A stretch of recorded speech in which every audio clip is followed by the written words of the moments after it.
Shut up and sit down.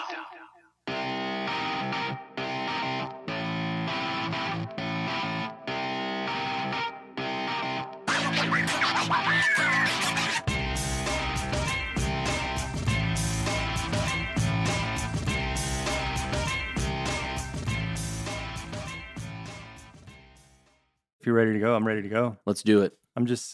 Thank you for coming to my place, Brett. Oh, glad to be here. Brett Sheridan. Yeah. How you doing? It wasn't too bad of a drive. It actually was a shorter drive than going to Collider. Really? Yeah. But it's further away from Collider, isn't it? I think it's time of day. Yeah. I think the fact that, I'm kind of leaving around 4 Mhm. on a Wednesday is a horrible, horrible time. I either have to leave 2 and be there 4 hours early or, just sit there in traffic. What are you in Santa Monica or? Like Westchester. It's like close to the airport. You said you're right by LAX. Yeah. Oh, yeah. Yeah. You can look out our balcony and you can see planes going by, and you can't watch a movie or anything like that with the the sliding door open on the porch. Really? Yeah. Because I knew you were far away, but I wanted to go to you. I didn't want you to drive out here just to do my podcast. But you said you get no quiet over there. Yeah, you're like, hey, you have a nice quiet spot? I'm like, I got 2 kids and I live 5 minutes from the airport. Never quiet. You never. Well, even if the doors are closed, can it be quiet?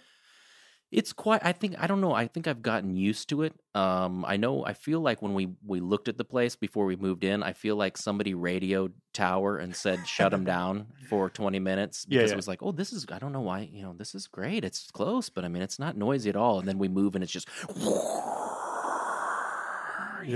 okay. So you got like switched up, bait and switched. Yeah. It was a little bait and switch on that one. How long have you been in that place?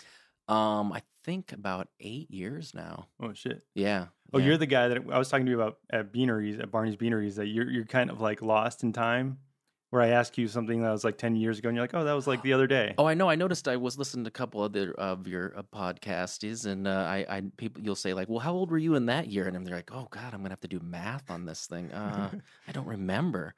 I've been perpetually 25, I think, for the longest time in my brain. You think you're still 25? Yeah. Like I don't feel, even though I have kids, even though I'm a wife and I've been here for 20 years now, I feel like I'm 25, and it's almost kind of like, keeps me going, I guess. Yeah. Did you moved out to LA when you were 25? I moved out to LA when I was, here you go. You're giving me the tough stuff. I moved out here in 97, and I'm 34. Oh, you're 34 now. I mean, I'm 4. Let's say I'm lying. That would have been. You're hitting me with the math. I'm actually quite good at math, and this is tough. I'm 43. I switched those. Yeah. So 97. Geez, I was 23. You're 23 when you moved out here? Yeah. To LA.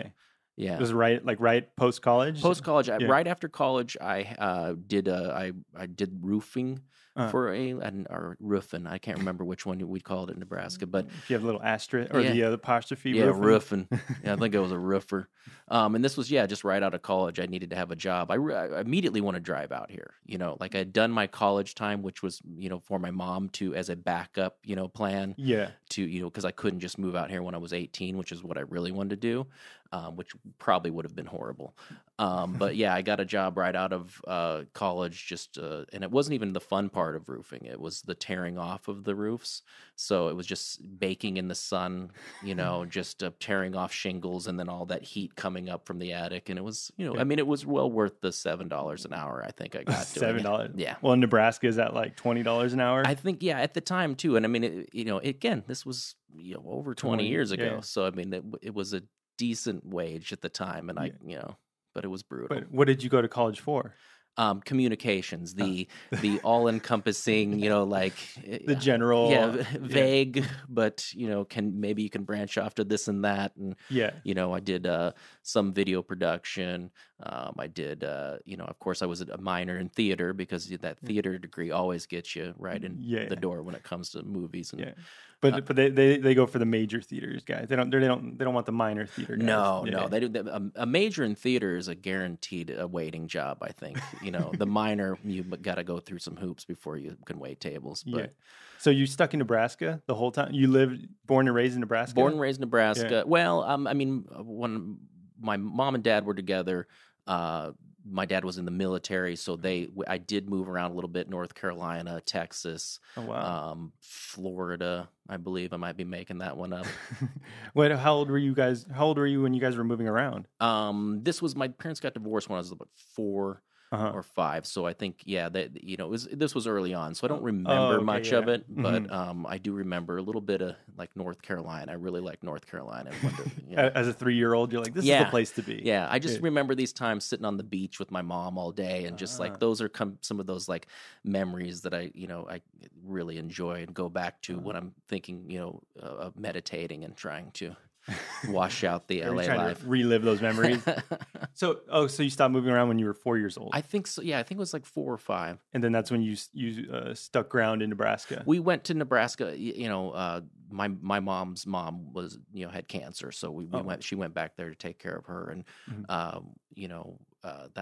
that's why we went back. And then you were there. You went to high school, and then in high school you're like, or So you wanted to go to comedy right away, didn't you? yeah, I definitely. I mean, I was in theater In high school. in high school in Uh-huh. Nebraska, which I mean, automatic popularity.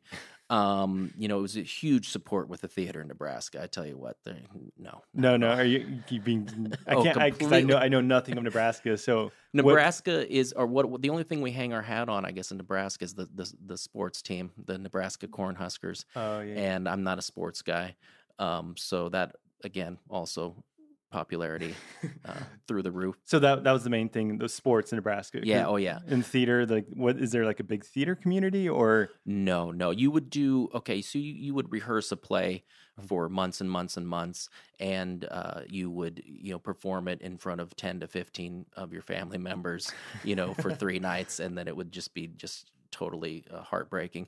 But a football game was packed every single Yeah. weekend. Yeah. But you didn't even go to those. I went to them to like socially it was a thing to do. You went to the football game, and I guess that's probably why it had this huge thing, because even people that weren't into it went to them. Mhm. I was mostly there to watch the cheerleaders, truth told, but Yeah. You didn't get enough girls in theater. I didn't get girls, and I was not too great with the ladies No. back then. But you were this theater guy. You were. Yeah, I was a theater guy. I was very, I don't know. I was, back then I was very timid with women. Oh yeah. Yeah. I had the first girl I asked out, like broke up with me 2 weeks later, and it kind of crushed me, and it set this tone for my dating life for a long time. It just yeah. set the standard of you're like, okay, like I don't want to get into this because 2 weeks later it's going to be gone away. Oh yeah, and I didn't get it, and it was 7th grade. Like I had kind of girlfriends in grade school and stuff, but it was never like this was my first one. Like, oh, we're boyfriend girlfriend. We're gonna go to the dance, and we're gonna slow dance. Like rocking back and forth. With a balloon's distance between us, and trying not to get a boner.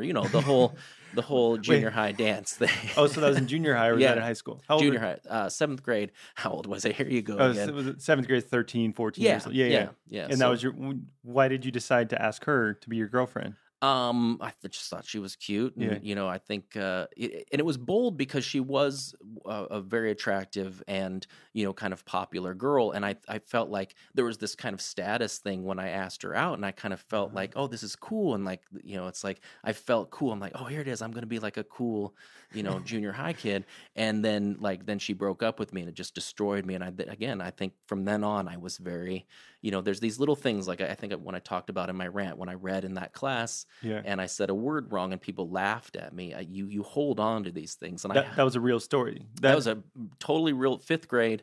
Uh-huh. I can see where it was facing. I can see where the classroom is, at the wall, everything. And I read, I looked at it and I said colonel instead of colonel, and just the breaking out of laughter of all the children just totally destroyed me for a very long time. Yeah. Were you like, can you be depressed as like a 5th grader? Yeah. Oh yeah. Yeah. Yeah. Were you just like down in the dumps and just like, I don't want to even go back to school again? Yeah, it was rough. I don't know. I might be holding on to some bad things, but I feel like I was often like not really. I didn't feel that the popularity thing was a thing, and I probably had more friends than I made it out to be. But Oh yeah. I was in that like I wanted to be the cool kid, but I was also kind of goofy, and I cracked jokes all the time. Were you like the funny guy in class? I think so. I would or like you to try to think? I would you- think so. I remember, like in high school, junior high, I kind of came into my act, I think, a little bit better, and I learned how to joke in class that would actually make some of the like meanest teachers break up and be mad that they were starting to laugh. So that was my big goal, was to kind of get those frozen hearts to open up a little bit with some humor. That's the best. Like getting someone who doesn't normally laugh as much, just to like break down and just like give that laugh. Mrs. Freitag was the one that like nobody could crack, and I got her, and she was like, "What?" Do you remember what you said? No, I don't know. It was probably something to do with the like mitosis or something. A joke about a biology. Cells Yeah. Where's mitosis on my feetses? No, that was a horrible one. But you wanted to be part of the popular kids. And that never happened? No, I don't. I always kind of, again, theater wasn't the popular kids where I'm from. I don't know if it's different now.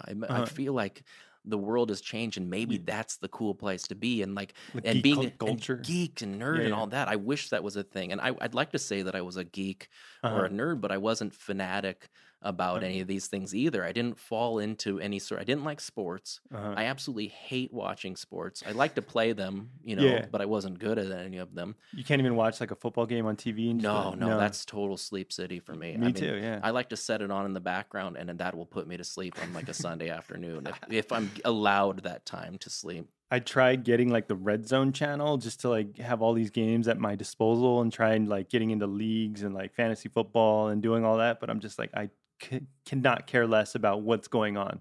Yeah, and I don't know how people talk about these players and stuff, and they get so mad. Again, it's like, with people getting mad about what film you don't like or something like that. I'm like, there are other things to get angry about than a sports team not winning a contest. Yeah, and they're like, oh, we lost the guy again. Yeah, like he just went to the other team. And it's like, well, who cares? Yeah. There's like 50 other guys that are going to play on your team, and you're gonna like you're gonna have next season and shit. Like, I don't know. I just cannot get into it. Yeah, fanatic anything is something. I don't know. Even the things I like, I'm not fanatic about. I'm not so involved with it that it's heartbreaking to me. You know, like I really liked music, but when Smashing Pumpkins broke up, I didn't, lose sleep over it. Yeah. I mean, I really loved them, but it was like, well, that happens to bands. Yeah. I mean, life happens. Yeah. But I feel like I'm the same way too, where I can't get over fanatic about something, and it's like, is something wrong where I can't love something that much and like enjoy something where it's the point of it's heartbreaking. But with me, like if a show gets canceled, I'm like, okay, there's another show. Yeah. There's something else. Like, I don't know. We are now inundated though with show after show and movie after movie. I mean, there is so much more content. I feel like now that it's hard to get bent out of shape about it. Yeah, but it's also like, what are you into? Like, what makes you happy or excited? Like you personally. Me personally, my kids. My kids and my family make me. I'm a total homebody now. Yeah. Back in the day, I used to go out, and it was always just a miserable experience of just, out trying to meet ladies and just coming home sad. And, I hated the scene out here. And, you'd go stand out in line to get into a club for at half an hour while all these beautiful people just shuffled past you. And you're just kind of like, I'd like to go in too now and spend $10 a beer. But that's still you trying to be part of the popular kids. Yeah. But did you ever reach a point where like you didn't want to be like that? Where you're like, okay, I can accept that I'm not going to be part of the popular kids, but I can be part of something else that's better. I think college was a big thing for me. College was a game changer. High school, I had a few friends of mine that we kind of ran together, and we kind of came from different cliques. Like one was the sporty guy, one was the kind of speech and debate, and more academic, and then myself in theater, and then we kind of all intermixed into each other's things and stuff. And it was a really good group of friends, and I still keep in touch with them now. Oh, yeah? But then college was just this like where everything started fresh again. So you could come into something and people didn't know your past, and they didn't know about when everybody laughed at you for this or that, or, that they called you poopy shoes or something because you stepped in dog shit. And, like things, these stories that just haunt you as you grow up. So then college was, that was a good time for me. And I think, theater was actually a fun group of people to be around. But you still went to college in Nebraska? Yes. But how far away was that from home? It was about an hour and a half. But you never like mingled with other people from your high school? Like people from your high school that didn't go to the same school as you did? One of my best friends that grew up with went the first year with me. My other friend ended up going to a college I wanted to go to. He went to Northwestern in Evanston, and that was my path was going to be. I was going to go to Northwestern, which is like the comedy. Yeah, like all the guys from Saturday Night Live go there. And yeah. So that was why was that your plan? Like how did you come up with that? My grandmother actually said that she kind of you're funny. You should go to Northwestern, and then you should, study at Second City, and then that was gonna, and then you'll get on Saturday Night Live. So that was the plan. That was Chicago. Yeah. Northwestern's in Chicago. Yeah, Evanston, Illinois, but it's close to Chicago. Oh, okay. Yeah. So that was your plan. You didn't get in. Yeah. And then I didn't realize it was like a school that you had to have really great grades or anything like that. And you didn't have good grades? Oh, no. I was like the average. I held that C pretty nice. Yeah. You're steady. Yeah, steady C. I did, and joke, no joke, I did excel at math and things like that. I did have some subjects that just always have come naturally to me. I think math is about the script. If you know the Pythagorean theorem, you can figure out things out. So to me, if I was good at memorizing the script of things like that. That's the thing. You know the formula, you plug things into the formula, and you got it. Easy peasy. Anyone can do that as long as they know the formula. Yeah. There's many ways to go around it, but there's always one answer with it. Yeah. Yeah, that's, and I even in college, like, had to take some mandatory math stuff. And I shared a book with a girl, and I never borrowed it, and she'd get so mad at me that I'd ace the tests and stuff. You never have the book. Really? Well, I guess you're that good, huh? I'm just that good. But what college did you go to? It's called Doane College, Doane. Doane. Yeah, that's a real accredited college. Yeah, it's a private college in Crete, Nebraska. And I think at the time the population of the town was like 3,000, but then it was like 3,800 when college was in session. So it's a very small town. I grew up in a town of 25,000 people, so I went to a smaller town to go to school. And in college, you were just the partier? Yeah, I kind of enjoyed the party thing. I was a good boy up until college. Like, I never drank, I never smoked. I was like a total, like, really, just a mama's boy who was good and wasn't going to be, so I kind of let loose in college a little bit. So college was your first time away from your mom? Yeah. And that's when you're like, okay, cuffs are off. Yeah, but then it's funny. Like, I would ask her, is it okay if I drink? Like, I don't know if I should. I won't talk about this one, but it's all right. There's some stories I might, but yeah, I was always shared with her. I said, I told her, that I'd partied and stuff, and yeah, she's like, oh, I just remember getting totally wasted on slow gin, and she would get wasted. Oh yeah, my mom is, as much as she's kind of prudish now, was a partier in college as well, and said she had a great story about one time she, not a great story in the sense that she was driving, but she parked in a parking structure that wasn't her apartment, and woke up the next day, and I said, well, did it look like your apartment? She goes, no, my apartment didn't even have a parking structure. So she had some of those stories too, so she wasn't so squeaky clean. Oh yeah. Do you remember the first time getting drunk?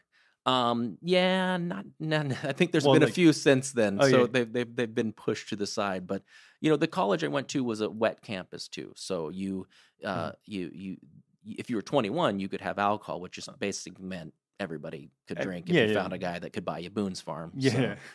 So what was your drink of choice? Boone's Farm was the first one. What is that? Boone's Farm is like a wine cooler, but in a wine bottle. It's a very sweet. There's Strawberry Hill. So it's not like a Mike's Hard Lemonade? In a sense, it's that same kind of malted, but like carbonated, like soda type thing. Yeah, it's like a old Bartles and James. Remember those? No, the two old guys. Oh man, I'm dating myself. They were $2. It was a $2, the size of a bottle of wine, and Strawberry Hill was the main one at the time, and it was a good one you could put in a Quick Shop. It's Quick Shop would be like a 7-Eleven type of a store that you would have it in a little container with a straw, and you could carry it around at like outdoor events, and sip on. Yeah. Were like the cops strict out there or anything? Well, that's the thing. The cops didn't come onto the campus because it was a wet campus. So Oh, they didn't like even Yeah, bother. if They're you like, got oh, there's alcohol in there. I'm not. Yeah, as long as it's fine. yeah, if you got caught with a beer, you'd get like a fine from your RA or something. So it wasn't like you got arrested or arrested. something? Oh. In Nebraska, I didn't realize they didn't have this, but we had things called a minor. You get mipped, they would call it, a minor in possession. Oh. So when high school kids would get mipped all the time or Deweys. Was that like a $50 fine? You just paid off? Yeah, just a little. Maybe you miss one of the basketball games or something. But yeah, the football game that everyone wants to go to, you can't go to that. But if you were a football player and you got mipped, usually you end up playing for some reason. They just turn the other cheek. Yeah. There was a little bit of we can't not have Johnny playing the big game. Yeah, he's got 400 yards. Yeah. Come on. So college, you finished on time, 4 years? In a sense. What does that mean? I had one class that was it's just a tough one, and it was journalism. Oh, okay. I'm not big with the written word. Yeah. So writing was a hard thing for me, and I actually flunked journalism 2 times while I was there, and I had to.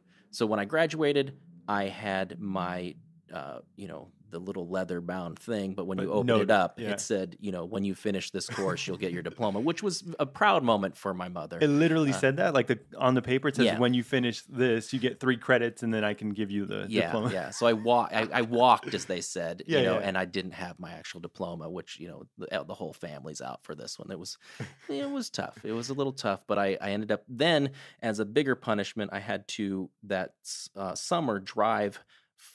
It was about a half hour away, which back in the day was a long drive. Yeah. To Lincoln and back. For the class? For the class. Yeah. Or no, to Omaha. I'm sorry. I was living in Lincoln, and I was driving to Omaha and back.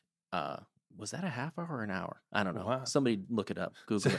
So you had to do that was it like a daily thing or once a week just to finish it? It was just a semester of I think a couple times a week. It was a crash course kind of a thing. But you finally got it done? Yeah. I finally got. What do you have to do with journalism though? You like study something and write about it? Yeah, I mean, it was just writing news stories. It was like, and the thing was, I went to Doane was a liberal arts, and communications, you had to have certain requirements, and this was one of the requirements. And, I didn't do too well with that one. But you got it done. I got it done, and I have a degree that is, just as worthless as it was when I got it. Is it anywhere in your house? It's in a drawer somewhere, I think, with my wife's and my, I don't even know where mine is. I literally don't know. Yeah, it's usually, I think when you are successful, you hang it up in your office. Yeah, or like something. A doctor, like, summa cum laude. Yeah, I used to talk about it in my stand-up act as a worthless piece of paper that wouldn't get me a second-round interview at Kookaroo. But, other than that, other than comedy, it hasn't been used much, But it was a good experience, I think. And I guess, I say I partied a lot, but I also did a lot of theater. And I did, I think that college is great, in terms of, I think in college people start to let go of these, this is the popular group, this is the whatever. I mean, there is the fraternities and sororities and stuff, but I feel like the school I went to was really cool as far as everybody kind of got along for the most part. And it was, expanding our minds and, it's what you make of it. It's the experience you get. It's the people you meet. It's what you put out there. Like, it's not going to hand you any favors. No. Yeah. But so then you finished, then what? How old are you when you moved out? 23? Yeah, about 23. So I finished, and then it was the roofing when I lived in Lincoln. I had a girlfriend at the time. We were living together. Wow. It was the girl that I actually kind of went to the school to start dating. She was a summer camp crush I had. I mean, we kept, pen pals. I went to the college with her. We were on again, off again in college, But then you moved in together after? Yeah, we moved in after. We had been together for a while. We moved in together. Was it pretty serious or no? It was pretty serious. And I mean, this was, I probably back then thought I was going to marry this girl. Wow. And, it was a pretty big deal. But then I had this looming, I want to move to LA and be an actor. And she was a teacher, and she kind of she got a job right out of college. And it was a tough thing. I left her in Nebraska to come out here. And we kind of, we broke up. Didn't you tell me that like you wrote a note or something like to leave her? No. Or did no? Did no, I don't remember that. Oh, I thought you told me at Barney's where like or you just told her like, sorry, I got to go to LA. Yeah, yeah. I think maybe we're confusing a couple. There was one girl that when I went to college, that I just went and didn't even tell her that we weren't dating anymore. That was kind of I didn't give her a note or anything. That was just a chicken shit. Oh wait, Yeah. you were with her in high school? With her in high school. And then you got into college, you just left to I just like, hey, see you later. And then like we kind of just stopped contacting each other. She's a very sweet girl, and I feel I apologized to her. Yeah, I wasn't good with conflict, and I didn't want to, I don't want to break anybody's heart. I felt and I think it was probably worse the way I did it. Yeah, I wonder how she realized or found out that, hey, this guy's going to school now. And he's not, yeah, it was sad. I feel that's one of those things that I feel bad about, and I like to think that I was such a wonderful person and I never hurt anyone, but that one I think I really hurt. I hurt both those women, but there's this, there is a selfishness to wanting to be an actor, and and she, the girlfriend I had in college, she knew it, and it was a tough thing, and I was actually out here, and she started seeing somebody, and then in turn it like really tore me up because I wasn't meeting any girls, and like she was supposed to kind of wait around for me, I guess. Like, I know you were supposed to be successful enough to bring her out here, exactly, and then that wasn't quite happening. She immediately found somebody else, and you're like, I'm not having any of that. And the guy that she stared dating, she's married to, and they have 3 kids. Oh, and, wow. Yeah. So it worked out for her. Yeah, it worked out for her. And so and we kept in touch a little bit, but I was one of those things where I felt bad, and I think, it was what you had to do, what you have to do, But so 23, but how come you didn't do like comedy in around the area over there? Could you like drive to Chicago and do it out there? Chicago would have been like 8 hours. Oh, okay. Yeah. But or like spend the weekend, or did you not even think about moving out to Chicago, like starting Second City over there? No, you know what? The thing was, well, I'm actually. There was another element to coming here. I was living in Lincoln, like I said, and the opportunity arose to get here via this credit marketing job where, the guys that stand out and you get a T-shirt if you fill out for a credit card. Oh, yeah.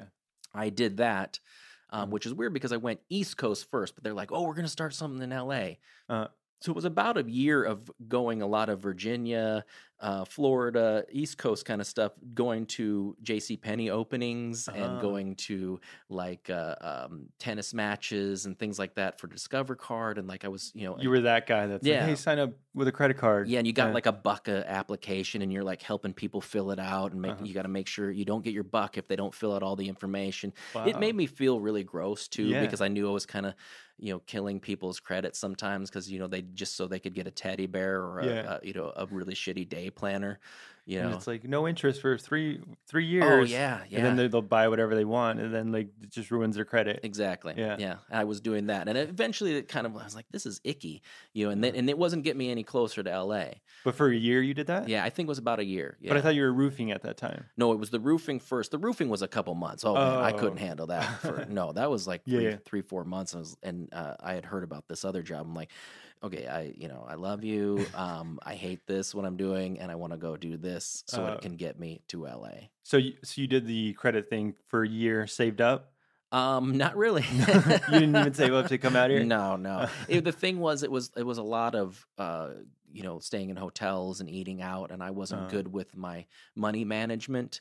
So and again, I was going out and trying to meet girls on the road and stuff, which I failed miserably at. So a lot of nights of just back at the hotel, sad and drunk, and But they would pay for the hotels. They would pay for some of the stuff, and it wasn't a great job, and it was one of these dangling carrot things that I felt like I think they really got out of us what they wanted, but they kept saying, oh, this is going to be bigger, and it never got closer to LA. Oh yeah. So finally a friend of mine says, hey, we're moving to LA. Do you want to go? Of course I had to ask my mom, you think this is a good idea? I've got this kind of all right job right now. I was living in Virginia at the time. And she's like, you're young. Yeah. Get out there and do it. And you would regret it if you didn't at least try. So that was the point when your friends are like, okay, let's go. Yeah. So they met us. He went to school with me, and he had been doing another job for a while. And we all met up at my mom's place, Mhm. and he and his girlfriend at the time, we had a U-Haul trailer with his truck. She had a car, I had my car. We were all packed up, and we caravanned out here, and pulled into Encino, Yeah. right off of White Oak. What is that the place? Like, why was that the place? I don't know. Our friend of ours actually had moved out here already Uh-huh. and had a place. So it was a 3-bedroom apartment. Oh. It was our friend and another guy, and then the three of us stayed in the 3-bedroom apartment for a few months. It might have even been like 6 months. I slept on his couch, until we got an apartment. I moved in with his girlfriend, and we lived in the same apartment complex. In a rental, which I wish I had right now, is a 2-bedroom, 2-bath for $785, which I can't believe. Like, Where? in Encino. Really? Yeah. Jacqueline Gardens was the name of it. It was just your basic, kind of same setup, like this, like a little courtyard, and just, Oh, nice. Yeah. I pointed to it because this is a video, right? No, this is audio. There's a courtyard in Glendale. At Glendale Courtyard. Yeah. So what did you do when you get out here? When I got out here, As far as working? as far as money, if you want to know, I Yeah. had $1,000. That's all you saved up? That's all I saved up. Yeah. And it might have not even been saved up. It might have been just a loan from my mom. But I guess that's fine if back then rent was $700 split 2 ways? Yeah. 3 ways? Yeah. Yeah. So that can save you for a few months at a time? And I think I wasn't even, this was split 1, 2, 3, 4, 5, 6. Yeah, 6. No, 5 ways. I can't remember. There's so much math in this podcast. So yeah, we were, and I don't even think these guys charged me. I was sleeping on his futon and just looking for. I thought immediately I was going to get out here and we were just going to start acting, and we were going to, I was so naive about how the whole thing worked. Yeah, you get off the bus, you're like, okay, right to my audition. Yeah, I'm just going to head down to Paramount. Tell them I'm new in town, show them my resume that I did, Lion Witch in the Wardrobe in college, I killed. And they're like, you know what? They're like, you have the look. You're the guy that we need for this project to move forward. It was easy. I'd do some stand up, I'd do a little sketch comedy. It was going to be just easy street because I was great. People told me how great I was, and you were good at stand up. I never did stand up. But what were you I was great at like being in plays and things. So I had some pretty big leads. But so then the reality when you get out here, what happened? The reality is that this place is a scary place. Yeah. It was it was expensive. I wasn't used to the traffic. Oh yeah. I thought I was driving to. Basically, I thought I was driving to Boys in the Hood, Compton, because LA to me, that was my only like LA, other than Swingers, I guess. Yeah. I felt like, it was just, I thought everywhere was going to be kind of scary. Oh, you thought that was the only representation of Hollywood, or? Yeah, I just thought that, I don't know, I just thought it was a crime-ridden town, and like, I just saw, Doughboy was going to be my neighbor, and, but then I saw Swingers too right before I moved out here, and I thought, oh, okay, so maybe, but, there are bad parts of town, so it was scary to me. And this is after living in like, DC area and being in Florida. I'd driven that whole East Coast doing this marketing job. So it's like I had a little more, comfortability with like driving around in big cities and stuff. But LA to me was this, scary, scary place. But so did your buddy do comedy with you? The guy that came out here? We did plays together and stuff like that, but we'd never. No, but when you guys moved out here, like, did you start doing comedy together? Yeah. Oh, okay.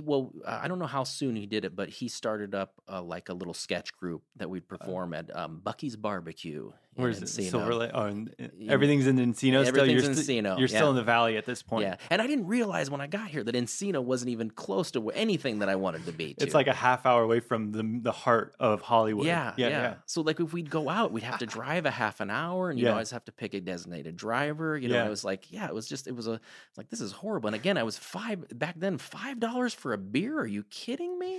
In Nebraska, $5 you could go out and come home drunk with $1 left. It was weird for me it was a total culture shock. And you had to dress cool, and I didn't have money to buy the coolest shirts and the coolest shoes. And wear Movado watch or whatever was hot at the time. So you felt like the outcast coming out here. You're like, you didn't fit in right away. Oh yeah, I felt like it was, Nebraska boy in the big city. Yeah. I was, and it was immediately like, oh, I'm a little scared by this. But I also had, I think I was more green, as they say, and I did say, but I am gonna take this down. I'm gonna do this. I didn't I'm like, I'm gonna keep driving. I'm not gonna let it. It's happened to other people. I can do it. Yeah. So what was the plan then? the plan was to, first of all, you got to get an agent. Yeah. That was, I That's didn't, easy, I didn't right? realize that, and I didn't realize how difficult that was. Uh-huh. Well, first of all, actually, before that, I got to find a day job. Yeah. And I did not want to wait tables. Like, I knew that was the thing, and I didn't want to wait tables. So that's what people come out here to do because they're lenient on scheduling. You can go leave for an hour and do your audition, and then you can come back and wait tables at night. Exactly. And you can get shifts covered. And I didn't realize that whole thing. Yeah. So dumb me, I went down the street and there was a Pier 1 Imports down the street. Yeah.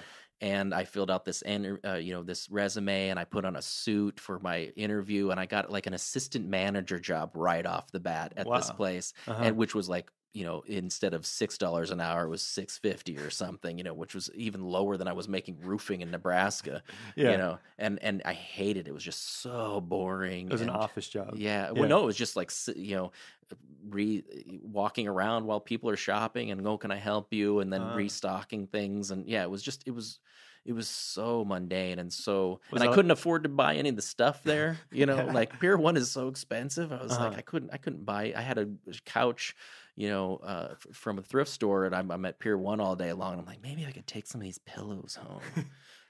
But that was your 9 to 5? That was my 9 to 5 for maybe 3 weeks. 3 weeks you lasted. Oh yeah, it was brutal. And then I was like, oh, I want to go home for Christmas. He's like, you can't take a week off. I'm like, oh, well then I quit. I mean, like, really, I don't care about this. You think this is my life? Yeah. Come on, man. I'm gonna be a huge star, so I can get a job tomorrow. Yeah. So you ended up quitting. I quit that Christmas time. You quit. Yeah, I went home. You know, and still was doing. I don't think I was like nervous about money at the time or anything. Yeah.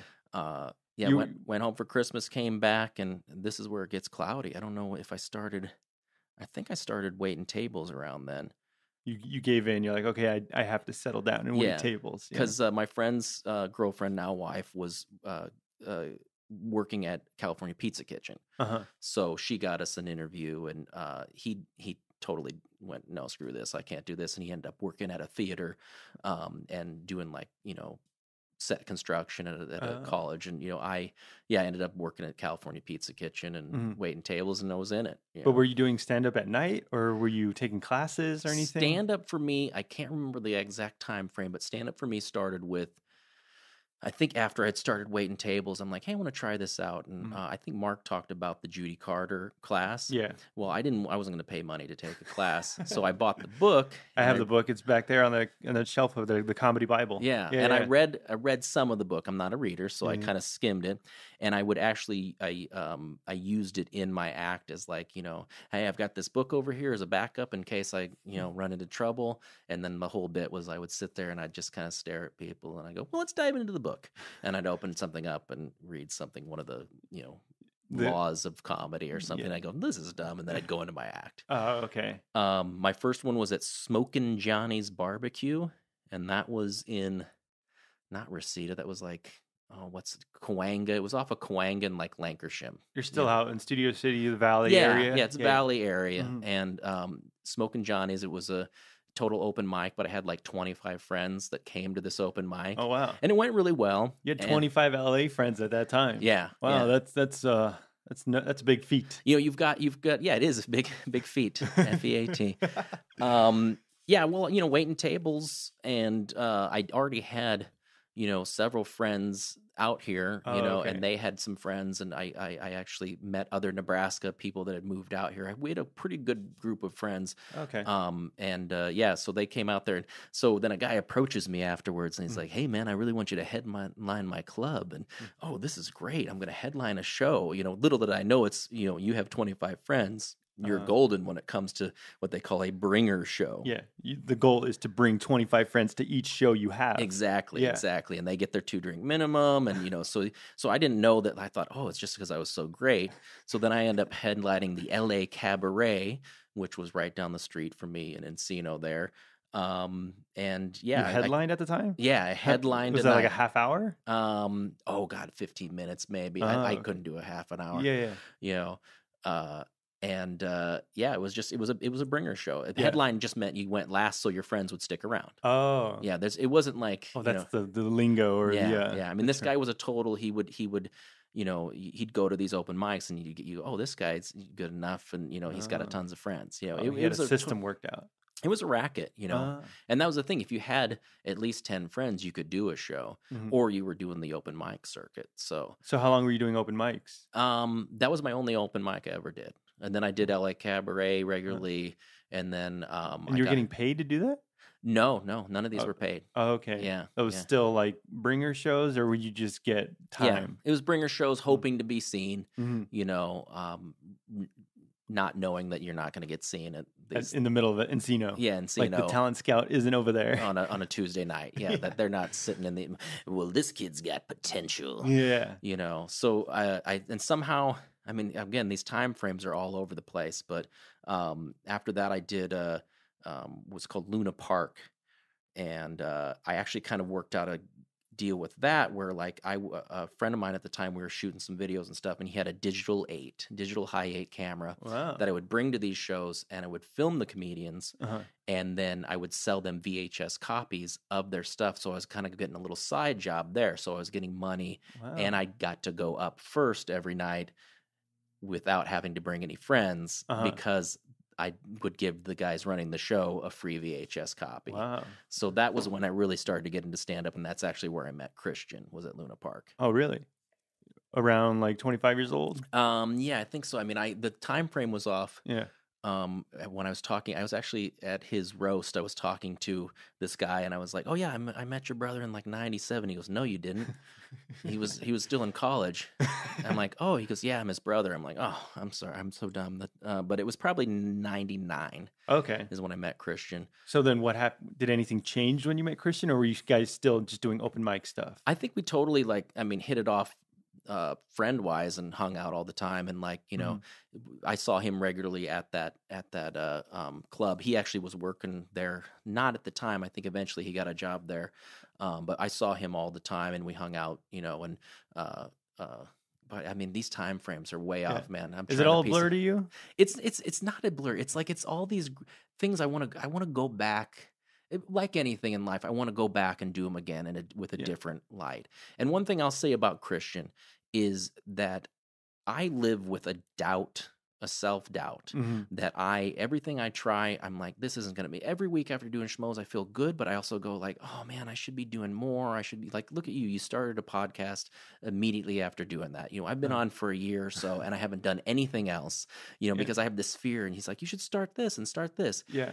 He has this thing about him where he doesn't care what you say. Yeah. If you think it's going to fail, if you think it's, he's going to do it regardless, and he's driven. And I wish I would have taken a little bit of that from him, because I'd probably most definitely be further along if I would have taken. And he was always my biggest supporter. When we took a sketch writing class at Acme Comedy, and he would write the sketches. I would sit there and I would dictate to him, because I didn't have a computer, I didn't have email, I didn't know how to type well, and he would type these up for me, and he wrote my sketches for me as I would dictate them, and he was really a big support like that. So he was always like a forward thinker. He's like, okay, we got to do this. We're gonna get a typewriter. We're gonna type it all out. We're gonna start a YouTube channel. We're gonna do all this. Yeah, and he was still partying too. Like we both, I think I sometimes was just like, okay, my biggest thing was I wanted to meet a lady, and I was just like any other young guy. I was out here to have sex with a model, basically. I mean, I don't want to get,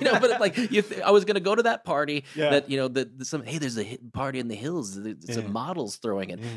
They're all topless over there. Oh, God. And word to the young kids out there, if you hear there's a party that a model is throwing, okay, there's going to be one girl who maybe could be a model and 100 dudes. Yeah. So do not ever fall for that one. If I could give advice to the young kids out there, young boys, those model parties are never filled with models all wanting, it's all the guys little that scared boys from Nebraska to bed them. So, but you wanted a lady or you wanted to sleep with ladies? I don't know if I was kind of, I was prudish and I was a late bloomer in that sense. And I think I kind of wanted to sow some wild oats, and I really didn't, I had a few girlfriends before I met my wife, but I never got to really, I was not a ladies' man. But you still had sex at the time. Yes, Okay. yes. But I mean, my one girlfriend in college was the first girl I'd slept with. Okay. And my wife is my fifth. You 5 girls. Yes. Wow. So if you want to see that, like, and that was a matter of, out of college to 2001 is when I met my wife. Okay. Oh, then that's not. I thought you meant like you met your wife recently, and it's been like 20 years over. No, well, I mean, it's been a while. We've been married, since 2004. So okay, yeah. But 5, that's a big feat as well. 5 women. Yeah. But I'll tell you what. I mean, I don't regret it at all. Yeah. I got the model in the end. My wife is, I think is absolutely gorgeous. I think others might agree, but I think, and she's great, and we get along great, and I'm still in love with her, and we just, I think the one thing that has kept me going is just my family and my wife and my kids, and just how much that, like, when I feel down about anything, I did find the woman I want to be with forever, and our fights are teeny little things that like never last. Yeah. Okay, that's all like fine and dandy, but I want to get back to your models. Let's talk about the real deal. I want to get back to you trying to find a lady in LA. So did you want to find someone to marry, or you? No, not at that time. Okay. I mean, I was definitely, my mom said that I was definitely wanted to be a dad since I was a kid. Like I was very nurturing to my brother and sister. But at that time, no, I was thinking with a different part of my body. And so your plan was go out, get drunk, hook up with the hottest girl there. Yeah. Every night was that in LA? LA, yeah. You had to go to Hollywood to go to any of the clubs. I didn't do that very good. The but dubstep clubs. Yeah, or whatever. Yeah. What was it called back in the day? I'm not dubstep. Come on, the Brad. house music. I don't know. House music maybe. But yeah, there was the Garden of Eden. There was oh God, there's a bunch of different places. But so you and Christian were big partiers back then. Yeah.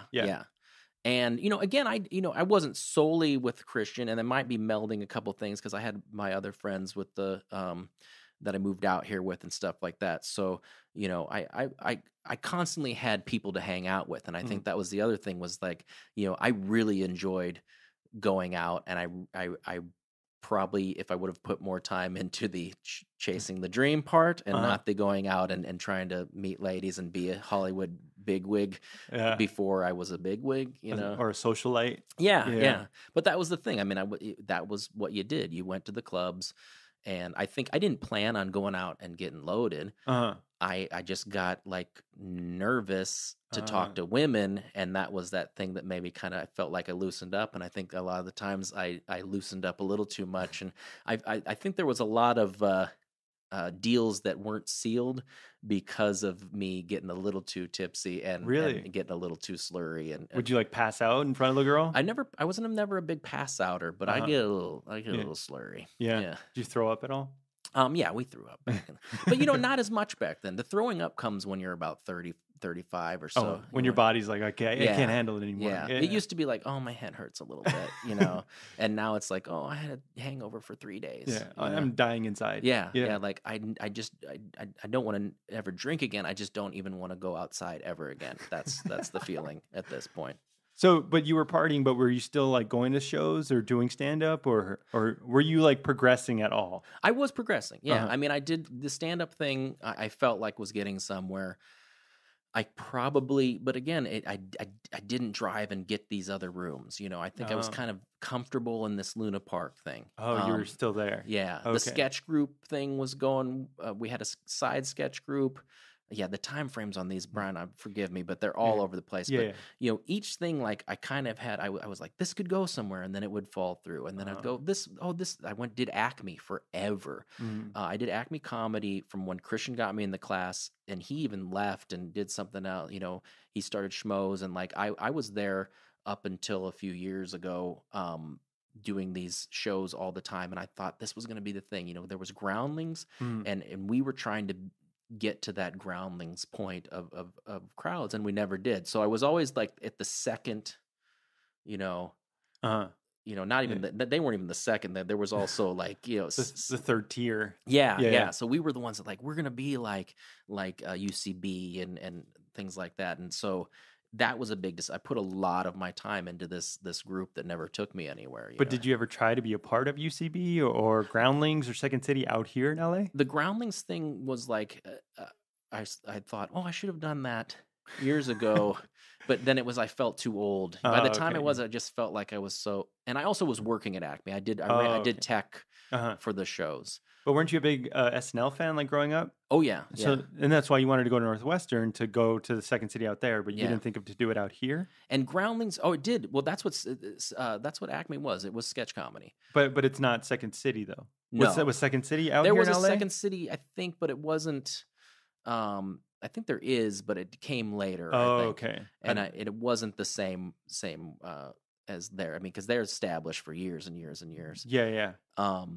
But yeah, I was doing sketch comedy. We were doing kind of an SNL type show towards the end, and we were doing with some like some soap stars and things like that. And it was we got some not huge celebrities, but some pretty cool people that come to do the show, and it was a fun thing to do. And I always thought that somebody was going to see me doing this, and then I was going to go forward. But the thing with doing these shows with some of these celebs would be that like it was just kind of a cool thing for them, and all their friends saw them, but nobody really signed me up to be in movies or anything like that. So, they're not going to go for the third guy that has one line in the back that says, exactly. Stay out of here or whatever. I had more fun doing sketch, I think, at Acme before they brought in these people, because then we kind of highlighted that person that was the host, and then we weren't highlighted in sketches anymore. So yeah, that's one of those things where it's like I think in hindsight I would have done the Groundlings thing. It was it was scarier. See, that was the thing. I was scared, so I wasn't going to go into this thing that I heard that people like you get cut out and you just don't get to do it. It's like they decide you're done after a certain amount of time, or then you have to retake it again, I guess is the whole process. Oh yeah, there's like 4 courses, and like you have to start with the first and then graduate to the next. Yeah, and you could be stuck in that first one for years, and that was, to me, was like to start that at 35 was not going to be a good plan. But what happened? I know the time frames, but what happened between 25 and 35? I feel like there's just like a blur there. I'm trying to find what's in Brett's life there. I feel like there is a blur there. Were you doing stand up with Christian? Because I know he started going to the Comedy Store because he's passed over there. Yeah, he did. I didn't go there. Huh? I think there was a point, there where he was moving forward, and I was going more to the sketch route. Stand up to me was frightening. Yeah. I think I was pretty good at it. I've entertained the thought of doing it again. But you went down.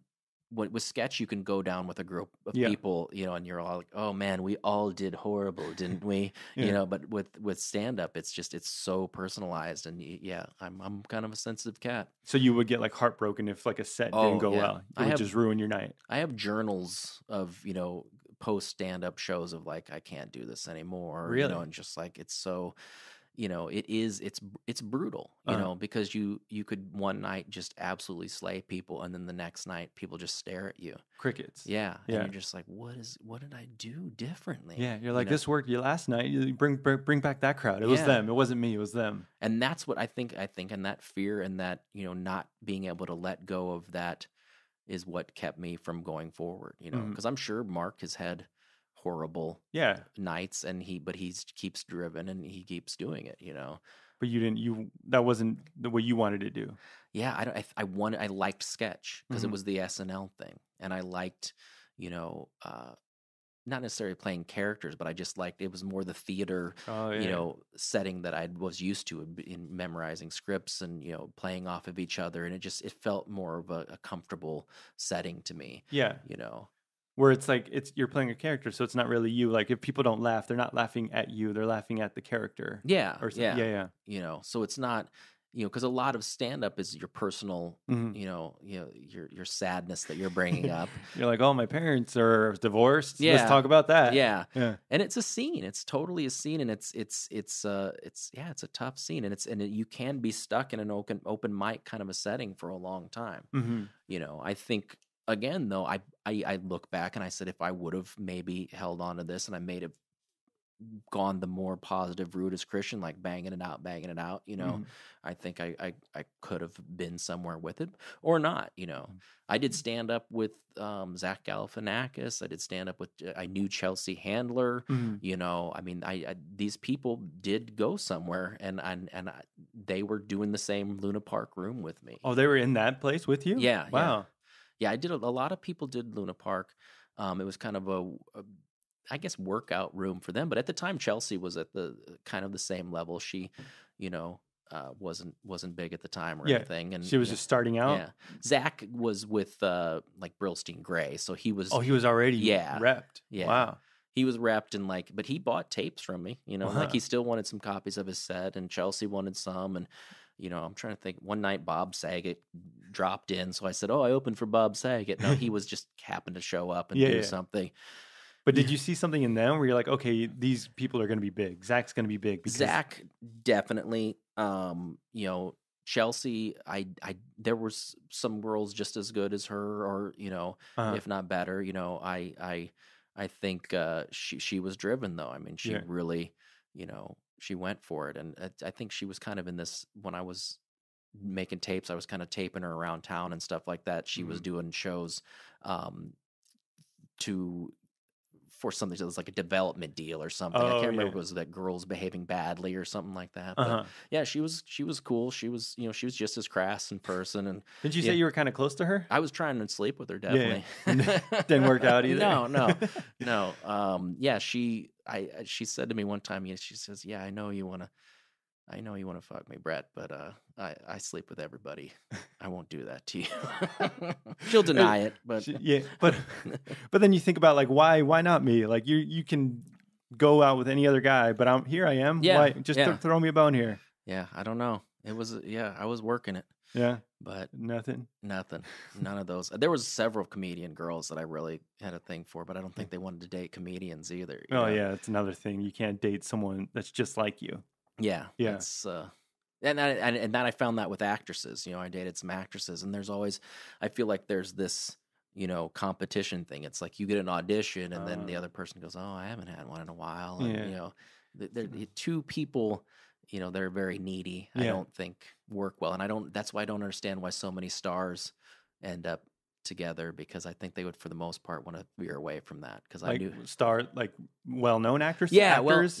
Like because there is, you're even though you're both big at the time, one of you your career is going to go a little lower. And that's got to be something that still happens. I guess so, but that can be with any other profession, right? Where like the woman makes more than the man. But I guess it's like the fame thing. Yeah, it's fame, and it's also I think there is something to be, said with just being the famous thing, I guess. That's it. Or being, when people say, "Oh, whatever happened to," if you're in the relationship and it's like, "Oh, whatever happened to someone," you're with Brad Pitt, and they're like, "Whatever happened to the chick Brad Pitt's married to," or something. I mean, they're not doing well, right? They're done. I don't know what's going on with them. He's going to be all right. Yeah, he'll be fine.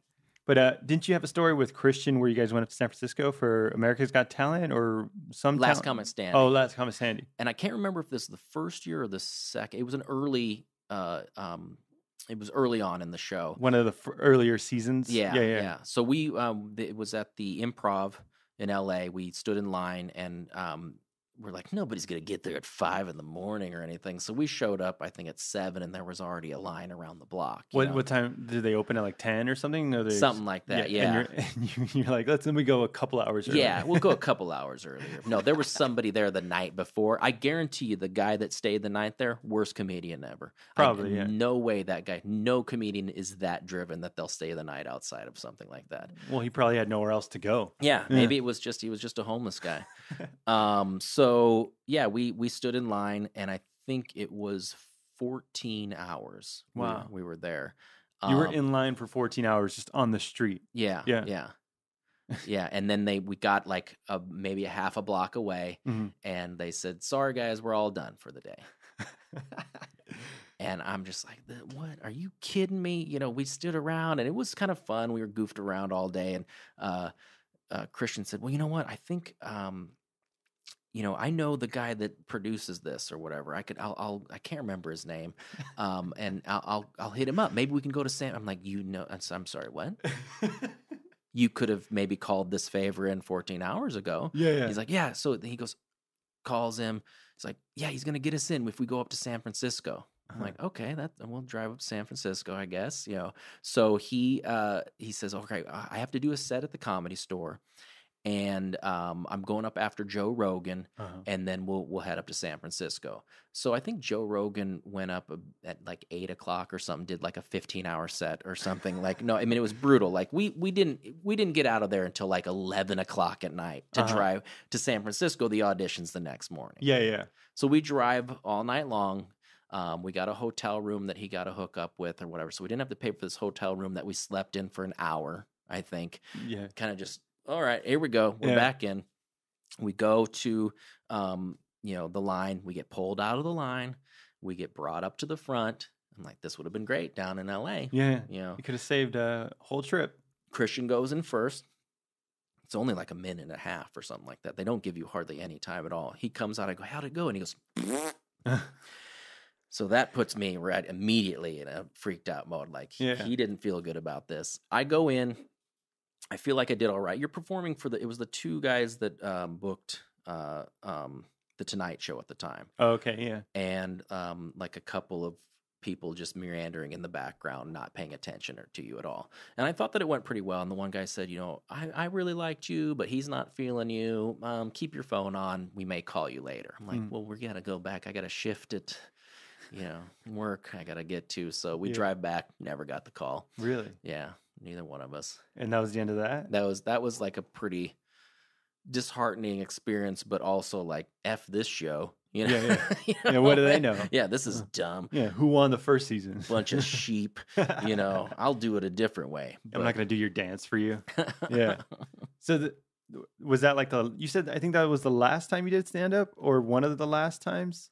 I think so. Yeah, it kind of slowly petered out after that, because it was just like, I don't want to do this grind anymore, and I don't feel like I didn't feel like I was driven enough. The sketch was all right for me, and I thought that might be my path, so I put more work into that. Was there any point where you wanted to give up and just go back home? Every day. Really? No, yeah. I mean, not in a I would actually do it. Yeah. But there was it's. I mean, follow your dreams, kids. But it's it's brutal. Yeah. It's a brutal thing to be every day not sure if you're gonna make it or not. And again, I think this is the big thing, is that when you tried for a play in college or something, or in high school, you would go up to a little sheet and you would put your finger down and read all the names, and you go, oh yeah, I got the role of Aslan. Yeah. Or you would go, oh yeah, and then you go, oh, I didn't get it, and you knew, well, okay, this guy was better, maybe I'll try better and I'll get the next one. Out here, the disappointment isn't from a like, you suck, get out of here. It's just, you don't know. You go to an audition, you don't get it. Another one, you think you did great, you don't get it. And it's just this, nobody ever gives you the feedback of like, hey, you know what? You really suck at acting. You should leave now.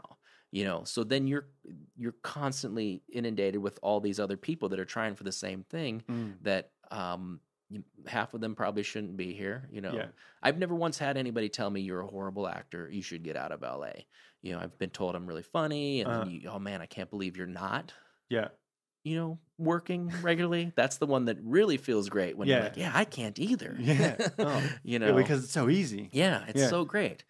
And I'd say after 20 years, I don't feel any more confident than I did 20 years ago, because I feel old and like I'm out of touch, and my auditions have slowed down so much since when, like, I feel like I went out for a lot of things. I went out for shows with, like movies with the American Pie guys, like I was going out for bigger television shows. I haven't had a television or movie audition in a couple years. Wow.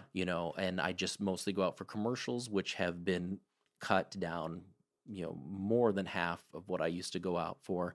And booking wise, there was a while there that I was booking, at least 1 to 2 commercials a year, and then I could get a reasonable income and didn't have to work so much. Wow, you were getting some commercials? Yeah. Wow. Yeah. So I've done about 20 commercials. Wow. Not always national, not always big money ones, but you can I lived off of commercials when my son was born for at least 3 years of just, I was a stay-at-home dad and would audition and take him as a baby into the rooms and stuff like that. Really? So yeah, it was that was the point in my life when I had 4 national commercials going. My son was just born. It was 2007. Mm-hmm. And I thought, this is it. I'm finally going to, like, I've got a wife, I've got a kid, I got this commercial thing figured out. And I didn't care about movies and television. I was like, you know what? Because this will catapult me into that. There's constantly, guys going from a commercial into being on SNL or being, in a movie and stuff like that. So it wasn't like in the olden days, if you did commercials, there was 2 different worlds. There were commercial actors and there were television actors, but I think it started to become like they were crossing over and there wasn't such a stigma of being a commercial guy. So you thought, okay, I'm going to get commercial. I'm going to be in commercials. I'm going to get popular enough where they'll accept me into this TV world. Yeah. But then nothing out of that. Nothing. I was always the guy that was, standing behind the guy talking, or I always had the inferior product. Like I was schlubby neighbor, like it was like, hey, look at Steve's nice riding lawnmower. Brett's got the stupid one, Home Depot. But it paid well. It paid the bills and it got you experience. You actually got to be on a commercial set. Yeah. Oh, yeah. And that's the thing too, is that, I really felt comfortable. I wasn't scared to show up on these things. I got enough where I was like, that first couple of commercials, you're like, I'm going to screw everything up. But I felt like, oh, I can do this. I take direction. Nobody's gotten mad at me. There was one time I showed up where I didn't memorize the commercial because I thought most of it was voiceover. And the guy was like, keep going. I'm like, I thought we were just going to do the first one because it said voiceover. Well, that's going to be voiceover, but we're going to cut in and out of it. I'm like, I had to go out and back and like run the lines real quick. Wow. The whole crew's ready to go. That was one of the worst experiences I've had. Holy shit. What was I talking about? Do you have trouble reading or memorizing stuff? You said you're not a big reader and it puts you to sleep. But... I don't, scripts are like, line, okay. And I think I'm decent at memorizing a script because it's not, it's dialogue. It's not, I don't like sentences that are, a paragraph, several like flowery wording of like, oh, the brain and the moon. And I'm not a flowery word guy. I always got into a kind of not a friendly beef with a guy that was pretty intelligent. He would always use these big flowery words, and I'd say, well, what does that mean? He says, well, that means angry. I'm like, why didn't you just say angry? Like I know what all those words mean. Can you just use the regular words with me? And well, no, but this means something different. No, it doesn't. You just said it means that. But it means it in kind of a different way. But it's like angry yet refined. And and it's just, I don't know. Let's just use the regular words. We don't need all that silly business. But also with acting dialogue, you go to your mark, you say, hey, that's not a lawnmower. Yeah. And then that's it. That's it. And the commercial thing, if you asked 18-year-old me, if I would do commercials, Mhm. I would have said, "Hell no, man! I ain't no sellout." Really? Yeah, man, Yeah. I was gonna be at indie films, and I was gonna be hardcore. Important movies. Yeah. And then I was like, oh, how much? Mhm. And that how much is looming when you're in a place where you're constantly struggling and Yeah. constantly. So it's like you start to go, well, okay, I'll get the money now. Uh-huh. I'll sell out. I used to say I would become a conformist in order to become a non-conformist. Yeah. So I was going to sell out so that I could turn around and do my own things Yeah. and create my own art. And but to this day, I would sell anything you want, because I need money. Well, it makes sense. You need enough money to be free. Yeah. Because it's hard to say, but money equals freedom in a sense of like I can go out and do whatever I want, not have to worry about paying the rent. Yeah. Yeah. And I sold out by, waiting tables as a form of, that I don't love that. That's not artistic. Uh-huh. I did that for money. So why not shill, Home Depot lawnmowers for money and actually get experience on a set? Yeah. So to me, it doesn't, I lost that whole and I've heard people say it about me. I've heard people from Nebraska tell friends of mine that I'm a complete sellout because Really? I did commercials. Wow. But I think that's a big thing when people come out here. They're like, "Oh, I'm above that. I'm above commercials. Yeah. I'm gonna go right to the films. I'm a film actor." Yeah. And it's like, no, like get your bearings wet, like go through the mud and do all that. Like you have to work at it. It's like any other job. You start from an intern and move up to the lead guy. Yeah, that's the syndrome of doing like Euripides in college, like doing a Greek tragedy. Suddenly you think you're so artsy, Yeah. And like, no, I'm not going to do your large budget film. I'm going to stick to indies because I'm an artist. And you put me, I swear to, I would be in what people thought was the most garbage movie around. I have no qualms about saying that. I want to act. Yeah. I want to be in things, and I want to, and it's just as hard to get a one role, in some garbage movie, as you guys say, or as it is to, in a big thing, like those all have huge audition processes. And sometimes I'm like, why didn't I'd audition for this? Yeah. Come on. It's hard to say, like when you film, someone criticizes a film, say it's lazy. It's like no film is really lazy because there's so much work that goes into it. Yeah. But it just doesn't turn out well. But they're the same. Like the same work goes into it. I don't know what word I'm trying to find. Well, and that's a tough thing within, now that I'm a professional movie reviewer. Certified. Yeah. Get my IMDb certification here pretty soon. It's to me, it's hard to criticize these things and I try not to be criticizing of the actor or the, because actors have, they don't know. You read a script and, you could look good on paper, and then suddenly it turns around and it's not a great movie. Yeah. But because someone adds a song that doesn't work or cuts wrong or something. Yeah. There's so much that goes into it. So the hateful and the the not productive comments about films, I think, is what bugs me the most since I've started doing this. Is just like, well, you're stupid because you didn't like a movie. Mm-hmm. Well, what? Are you kidding me? And I hate when people say this about why you're using hate for that. There are so many injustices in the world, and you hate me because I said something bad about Interstellar. I didn't even say it was a bad movie. I just said it was a little slow, man.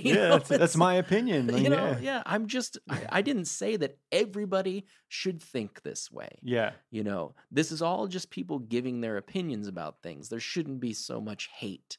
You shouldn't death threat people because they didn't like Batman versus Superman. That to me blows my mind, and I don't know how that exists in the world, that somebody would say that I'm going to shoot you in the street if I see you on the street because you said blah, blah, blah about this movie. I think, that's just the internet culture of just hiding behind a keyboard, typing it out and saying, not realizing that someone's real on the other side. Yeah. And especially, why wouldn't you realize that people that are on a show being themselves are real people? You know, as much as, we do things for entertainment, we are using our real names, we are using our faces, and we're not pretending. We're not a character. You're not playing the character of Brett Sheridan, and your real name is Bob. Yeah.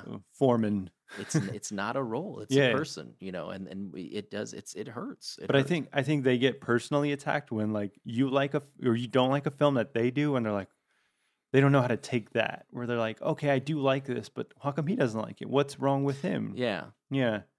I don't know. And I feel bad. I feel bad when we get these suggestions, and I there's like a whole poll, and they say I want Brett to watch this, and then I watch it. I'm like, I didn't, maybe I didn't think it was that great, and I feel bad. I'm all like, should I say that I liked it? Yeah. And I don't ever. You know what? Anything, I don't lie. I'm not going to tell you I lie. I knew people were going to be upset that I didn't like Hell or High Water. Oh, okay. But I can't pretend to like something just because everybody loved it. Christian goes, "You're crazy." What? Because I didn't like Hell or High Water. Oh, yeah. He's like, "Oh, come on," You didn't get it. But again, he said, "Man, that's crazy." He didn't tell me to fuck off. Yeah, he didn't unfriend me on Facebook. He didn't say go kill yourself. Yeah, go kill yourself. That's what's missing here is like why I don't understand this whole thing. It's like it's supposed to be this community of people who love movies having open discussions about things, and fuck you, you're an idiot. There's nothing constructive or helpful about that. Tell me why I didn't like it other than he just didn't get it. That's one I keep talking about triggers, but that's one when people say he didn't even understand it. That like Interstellar was my first big one. Like, no, I know the theory of relativity. I did pay some attention in school. I know what's going on here. It's kind of crazy and a little confusing, but I got that film.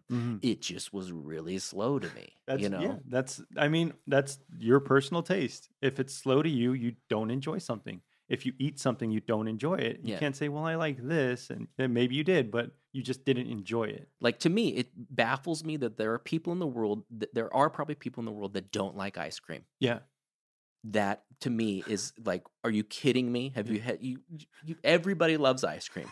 No, everybody does not like ice cream. And not everyone ever will like ice cream.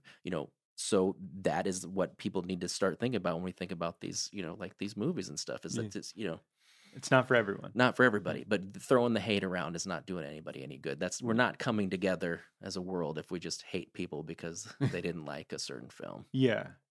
So how did you get back into Schmoes Know with Christian? That was just I went to Christian's roast for his 40th birthday, and he said, "Hey, I want you to get up tonight." And he didn't tell me ahead of time. He just, "Hey, I want you to get up and do a little time in this." I'm like, "I haven't done stand up in 6 years or something." Yeah. So I sitting there talking to my wife, and I better have a couple Coronas. Here we go, and I'm writing something down on a napkin and trying to think of stuff, and actually within that conversation, he says, "Hey, I want you to come on to the podcast. I want you to, come on to Schmoes." The live show? Yeah, the Schmoes show. Yeah. And I got to be honest, I wasn't watching it. I knew he did this, and from the beginning, I'm backtracking here, but from the minute he started doing this, I sent him an old email of like, "Hey," it was from one of the first shows, like, "You should watch this," and he kept asking me, "Do you watch them?" and stuff. I'm like, I kind of looked at a couple, but it makes me feel bad because I don't get to go see movies. So I don't really want to hear about these movies because I'm not going to see it, or I'm going to feel bad that I don't get to go see it. So it was like, it's cool what you're doing, bro. Yeah. But I'm not going to, it's not something that I want to see you talking about a movie that I never get to see. Oh, yeah. Yeah, that makes sense. I support you. I'll subscribe. I probably won't watch them. And it's horrible. Like a friend should probably watch these all the time and being active in it. But it was a new thing, and I didn't understand the world of the YouTubes and like I was kind of already an old man shaking my fist at some of these things, and I didn't realize this could go anywhere. I was like, man, good for you. That's cool. You're doing this new thing, this fad. Good. Go ahead. Try that a little bit. And I felt disconnected. I felt by not doing.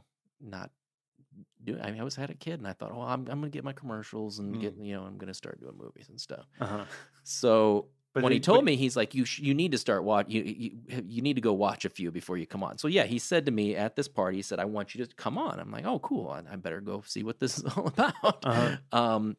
Which was big because right there, here's Christian. I haven't, we weren't social other than he came to a party here and there, barbecue and stuff like that, but we weren't hanging out like we used to. And he invited me to be a part of this thing that he had established. Mhm. And that was huge to me. It's like the friends not forgetting their friends kind of a thing, like when I go to LA and be a big star, I'm not going to forget you, and that was huge to me. And it got me choked up in a way, and I got up and I did this speech for his roast. And I said, I made some jokes about this, that, and the other, but I said that, I told him in front of all these people that I missed him, for one, and that I missed the feeling I had when I used to hang out with him of us not being broken, us, like me dreaming, me having faith in this world. Mhm. And I was at a really low point in my artistic life of just like, well, I'm just in the grind of taking care of the kids, I love my family. I'm so happy for my kids and my wife. We're all healthy. These are the things we're supposed to look at. Mhm. But my dream life is just fizzling away. It's like just a candle almost towards the end, and it was emotional to me. I almost broke down when I was telling him how much I missed that. And I thought from that day, I was like, I'm gonna come on your show. I'm going to do this, and I'm going to have a great time, and I'm going to start pursuing these things again. You reminded me, and I even said it, you reminded me to dream, Wow. and I had stopped that. So then somebody goofed on me because I said something about like some of my best times out here were with Christian, like what were your other times working in with dying patients or something, I was being sincere. Yeah. But so you came back on the show. You came on the show. Yeah, the had first no time. idea what I watched a couple, Yeah. and I didn't know what I watched. A phase. He told me some specific ones to watch and kind of get an idea of. I'm like, oh, this looks fun, and I walk in, and it's like this giant set now, giant set and cameras, and I'm like, wow, this is kind of a big deal. And I walked in like right before we started because I didn't realize how long this drive was to Burbank. Yeah. And I'm like, oh my God, I'm texting him beforehand. I'm like, sorry. And so when I came that first show, I walked in. And I sat down on one. It was a couple handshakes, sat down, and like that was. What do you mean? You sat down like in one of the couches on the show, or one of it was at the Wanger table. You sat down right in front of a mic. I think I sat down, or they called me up. I have to go. Can we go to the tape? Do you remember your first show? Yeah. Or like what show? What were they talking about on the first show? I don't know what they were I know that Christian said, I'm going to introduce this guy, and you're going to be like, who the fuck's this guy? And he said I was, super funny, which he was correct. And I just didn't know what to do. I think, and it was the first one. Was that the one with Stuckman? Oh, was that your first show? I think it might have been. You kind of pissed him off? Yeah, and I had no idea who he was. I'm like, who's this guy? He always talking about movies. I didn't know. Yeah, who he was, or that he had all these following and stuff like that. And, and I found it funny that he had said, Man of Steel, that he had seen it 3 times. And after the first time, he said it was, like he didn't like it. Yeah, and I'm like, but he saw it 2 more times. Yeah, and I'm like, and I just thought it was funny and also kind of an interesting question. And I was like, yeah, why would you see it again? I mean, if you already said it was meh the first time, I'm like, this is funny. People are gonna like this. And he's like, well, I saw it. I'm a lover of film, and I saw it a second time because my wife wanted to see it, and then I saw it with my father-in-law or something like that. And then I was like, I saw it with a dying kid, and like it was his wish for me to see it a 4th time. I was like, oh God, I totally offended this dude. I thought we were just doing some shticky stuff around here. And that was your first time on the show, and you already like shit the bed. Yeah, just shit the bed on that one. I told a story about Christian taking me to Moulin Rouge, I think, when I broke up with my girlfriend and crying in front of him. And, other than that, I just didn't know what to expect. And then I think they said something, he explained how I had a blind spot of, going to theater or going to movies. Yeah. Yeah, and that I was a big fan of film, but I had this blind spot. And then I think they did like a real quick poll of what I should see, and I think Interstellar was the first one I had to see. That was your first Brett to the Future? Yeah. What your segment is, Brett to the Future? It wasn't the name yet. Oh, yeah. And I think they kind of came up with a name. It was like Brettflix or something like that. Yeah. And then my mom discovered that Brettflix was taken, so I had to tell Christian, her sleuthing of the internet. So then they created Brett to the Future, where you will go back to films that you may have missed in your blind spot and review them. Yes, Mhm. yes. Well, do you know what your blind spot is? You had a kid in 2007. It's like 2007 to present, but I would, I keep bringing this up. I am actively watching more film now and finding the time. And as much as people don't think I'm trying, Mhm. I am trying my best to keep up with the news. And I'm not a big fan of watching the trailers, but I should probably watch them. But when these people suggest these movies, if I've heard about it, then I just I'll watch it. I don't want to study about it ahead of time. So I do take it seriously in a sense that I'm excited that people will start these polls. I love these fans that go, oh, what are you going to watch this week? And people are suggesting. I'm actually overwhelmed right now with suggestions and how much people have been supportive of this and tell me that they really enjoy the segment and stuff. And that to me it's overwhelming because I'm like, nobody likes this. Yeah, I'm just a schlub. it's just Brett playing his Brett character and doing a movie review. Everybody thinks I'm stupid and talk about my mom too much. But also people suggest movies that are from the 90s. Yeah, well then there's this unwritten, I want somebody, there's this one fan, Kristen Smith, that I let her pick the film, and because I noticed she's constantly going, well, no, that's not in his blind spot. He said he watched this. He already reviewed, she's got it on point. And I think that, there is this kind of thing with when people say hey man, you've got to see Reservoir Dogs. I'm like, are you kidding me? Are you kidding me? I've seen Reservoir Dogs 100 times. Or Fight Club. Yeah, Pulp Fight Fiction, Club, Shawshank. I mean, yes, this was the height of my movie. You got to see Roadhouse. I was 15, dude. I saw Roadhouse. Okay? You know what it is? It's this one kid who just watched it for the first time, and he's Right? like, you got to see this now. Yeah, and I never know what are you? Wait, yeah, how old are these guys? What are they? And I you know what? Keep suggesting it. That's fine. I'm not going to hate on you for it. But I did say that one time. I'm like, are you kidding me, man? You'd think I have not seen Shawshank. That is, if Shawshank Redemption is on and I'm walking past a television, no matter where it is, I will sit down and watch that movie and I own it. Yeah. It's just one of those gripping movies that I could watch over and over and over again. And you don't find that in a lot of things. I won't, follow up. It's a beautiful movie though, but I think Morgan Freeman's narration just adds to it. He's speaking right to me about Andy Dufresne's. Oh yeah, I love it. That and Royal Tannenbaums I can watch. I saw that over once. And over. That was pretty good. Yeah, I own that. That one. Well, we lost cable for a while, so I had my DVD collection was watched a lot. We did Tannenbaums a lot. River Runs Through It is a big one I watch a lot, or had in the past. There was a point when I was first moved out here, I lived on my friend's futon, and I watched VHS copies pressed on his futon of Pulp Fiction, Natural Born Killers, Brazil, which is we were talking earlier off screen, not screen, off mic, about Terry Gilliam. Okay, yeah, who did Brazil and was the American Monty Python. Oh, okay. Terry Gilliam. So he did Brazil, and I loved Baron von Munchausen at the Adventures of Baron von Munchausen, Time Bandits, 12 Monkeys. Oh, wow. Terry Gilliam I loved his whole thing. You've seen all his films? Fear and Loathing. Wow. I don't think I've seen everything. That they might have missed a couple, but you've seen 12 Monkeys and all? Yeah, wow. yeah. So he was. If I was ever fanatic about a director, it would be I'd say Terry Gilliam, and then also I would say Wes Anderson. I love all the Rushmore, Tannenbaums. Are you still catching up with his recent stuff? Yeah. The what's the one with Ray Fiennes? Hotel. Yeah, Something yeah. Hotel. Yeah, the Something Hotel. That was a good one too. Why can't I remember that one? I can't think of that one either. And then the one with the two kids at camp was a great one. Yes, Moonshine Kingdom or Moonrise Kingdom. That's that one. Yeah, I love that one. Yeah. The Steve Zissou Life Aquatic. I didn't much care for Life Aquatic. I haven't seen that one yet. Yeah, but I hear that's another one. Everyone's like, you got to see that one. I love Bill Murray, but some reason that one didn't hit with me.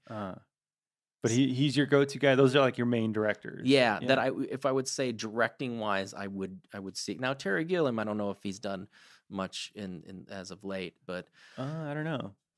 It's what about your go-to movies where you're like, okay, this is why I want to get into film. This is why I want to be an actor. Well, I did grow up in the day of Pete's Dragon and a lot of these kind of Disney, The Cat from Outer Space. I think things were so much brighter. This was before me, or might have been the same. I don't know. The Bed Knobs and Broomsticks and Chitty Chitty Bang Bang and all.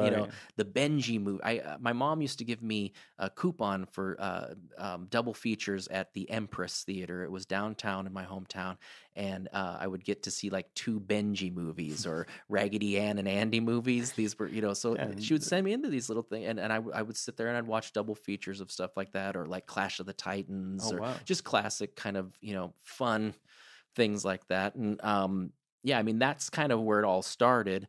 I think, I don't know where it went from but you've been into movies like your whole life. It wasn't just like, oh, I'll pick up a DVD and watch this movie. Yeah, I mean,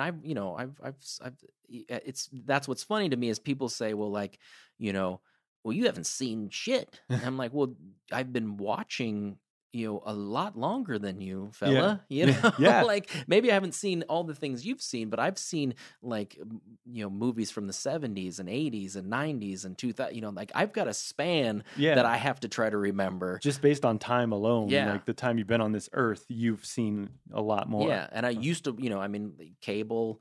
When cable came out, my dad worked for the cable company, so I had movie channels before a lot of my friends did. So I would watch. The thing was, you'd watch the same thing. I think I saw Revenge of the Nerds, 17 times. Because it's just that somehow every time you turn on HBO or something, Revenge of the Nerds would be on. That was my big. The Police Academy movies were constant rotation. Really? So I've seen every single Police Academy film. All 20 of them? Yeah, and like over and over and over again. Yeah. Was that like a movie like you would see yourself in? You're like, I can do this. I can be a policeman. Hilarious. I mean, hilarious film. You know, classic Gutenberg. Classic the Goot. Yeah. Oh, man. Hightower. Oh, man. But, okay, so like for the Schmoedown stuff, if you see these movies, can you retain some trivia about them? That I'd like to entertain the thought. I think Under the Lights, it's a big thing. Oh yeah. And even like in that behind the scenes where Christian just goes, "Who's in this?" I get thrown off. And on the show the other night, Mark was like, "What's this quote from?" And I'm like, "Oh, I swear I know this movie, and I can't think of the movie. I can think of what's in it." And it wasn't even close. Oh yeah, you said an Adam Sandler movie. Yeah, but it was a Bill Murray movie. I thought it. You know what? And I figured it out. I thought it was in Billy Madison when the retirement home. My fingers hurt. Yeah. I thought it was Happy Gilmore. Yeah, Happy Gilmore. Yes, Happy Gilmore. Yes. See, now I know that. Now I'm like, why did I say Happy Madison or Billy Madison? Billy Madison. They're like 2 years apart. These things blend together, and I've got so much information in my brain, and I'm getting new and new information that things are getting shot out of there. The 15 to 25-year-old brain is still absorbing, and I think when you get to 40, it starts pushing stuff away. Really, and then, but of course, like that show that I pitched, the Down to Earth. Oh yeah. Yes. Wait, did you pitch it to me? You played the audio. Oh for me. The actual sitcom that you pitched into a movie to be into a movie. Yeah. So that is one of those things though that like my brain's pushed all these things aside, but to this day I still remember the theme song to this short-lived television show. I remember being upset that it was canceled. Yeah. And I remember the first couple of lyrics of the first few lines of that, Down to Earth about the flapper that went to heaven and came down to the earth in the 80s to help a family to get her wings. Like got hit by a trolley or something. Yeah. But it's just it's unexplainable to remember random things. Like, I don't know how the brain works. It's just like, I can remember this, but I can't remember what I did last week. Yeah, exactly. And I have to remember, you got to understand, I have to remember that, like a Tuesday is the half day for my kids at school, and I have to leave and go pick them up, and I have to remember, that, what their blood types are, and I have to, so there's important things that I have to remember, and how to do CPR, and that my wife gets off on this night, and I go, so there's things that I'm trying to, and I have to remember things that I want to teach them, and I also have lots of conversations with them about, the old saying of like, well, why do zebras have stripes? And you just kind of make shit up and, try to sound like you know what you're talking about before going, check it out on the internet. Yeah. But yeah, that is more important information than what was the subtitle to Police Academy 4. Exactly. Yeah. Exactly. Which I don't think I know. They all blend together. Into That's one. another thing. Yeah, like over time, things just like it's too specific to remember. But I think music, I've retained a lot of with like bands and things like that. Oh yeah. I in trivia nights with friends, I'm usually the go-to when it's a music related thing. Mhm. But yeah, I feel bad that I don't remember these things. It makes me feel like I'm getting old, and it makes me Yeah. feel less than sometimes. That you don't know shit. I'm like, I know it. Yeah. Maybe it wasn't that great. Maybe I don't remember because it wasn't that great. Yeah, it's not noteworthy or You know. worthy of being remembered. But I've seen lots of great film. And I have seen, subtitled films. I Yeah. have seen, I've been to art houses out here on dates, watching French movies and almost falling asleep, So Yeah, I mean, just the fact of you being out here, like you did it. yeah. Yeah. The one that I keep, people keep suggesting The Room to me. Uh, I think there's a thing that people think if they suggest something that's made fun of and funny, that my bit will be funnier. no. And to me, I don't find humor. If something's already humorous in its way and it makes fun of, it's funny in that sense, to me, there's no comedy to be mined from that, Yeah, and everyone's already cracked jokes about it. Like, Exactly. what else can you say about this movie that's just awful? Yeah. You And I know? was here when the ads were playing on television of "You Tear Me Apart, Lisa." They Really? and They it was played ads for the movie in Yeah, LA? they played ads for the movie in LA. This guy had an incredible marketing. I mean, for that time, Uh-huh. he bought television and local ads for this film, and it was always that "You're Tearing Me Apart, Lisa." In that, come see The Room, and it would play it. I think of like the Lemley down the street from me Yeah. had it. It was a big thing. But at that time, was it like a serious thing? Like he thought he made like a really great movie. Well, that I don't know. He's 'Cause- either brilliant. Yeah. Or he just happened into this brilliance of creating this Rocky Horror type, Yeah. Midnight movie. Yeah. I'm not sure if he really thought it, but I mean, he God love him. He went for it, Yeah. Because after a while, it became the joke, like, come see the worst movie ever made. Exactly. And come yeah. throw footballs at the screen. Yeah. But I don't know. But I know of it. I don't think it would live up to the schlockiness that I would hope it would. You've never seen it at all, or No. clips or anything? No, I've seen that "You're Tearing Me Apart, Lisa" over and over. I mean, it would play over and over and over again. I think if you just see the clips, that's good enough. Because I tried watching it, and it's just like it's just boring. Yeah, It's just like no fun in watching it until you see the part where it's like, "Oh, you're tearing me apart, Lisa," and you're like, "Oh, that's the part that's just awful." like Rocky Horror is fun. I don't think that one's so bad that it's to me this would be just bad. Yeah, and it's hard to like you said, it's hard to make fun of something that's already stupid. Yeah, Or like when people say it's hard to make fun of Trump because he already is like a parody of a president. yeah. How do you make a parody of a parody? Exactly. Like- Or what was it when Kellyanne Conway wore that colonial outfit? Yeah. Somebody was like, "Oh, I bet they're going to do something like that on SNL." I'm like, "Well, no. I mean, it's the joke is there already. It's already written. Yeah. You can't make that any more ridiculous than it is. That's how everything is right now. Everything's already ridiculous enough where you can't find humor in it, or it's harder to find the humor in it. And I don't like this. Yeah, like pushing me to watch a bad movie or something. I remember like when I saw Ed Wood. Uh-huh. I was like, "Oh, I got to check out Plan 9 from Outer Space. This is going to be hilarious." Yeah, And yeah. I fell asleep 3 times. I was like, "I can't finish this." It was just that bad that it wasn't even fun or funny, That's the same with The Room. Like it's just not like engaging. It's just not so bad. It's fun. It's just not fun. Yeah. And that would be my review. Just like, this is just, a bad movie. But hey, you know what? He got some out of it, and I love that. I love when something like that happens. To me, that's great. But, you people are laughing at you, but you made some coin off. Yeah, he's doing well for the movie he made. Yeah. So going back to Breath of the Future, you're enjoying it.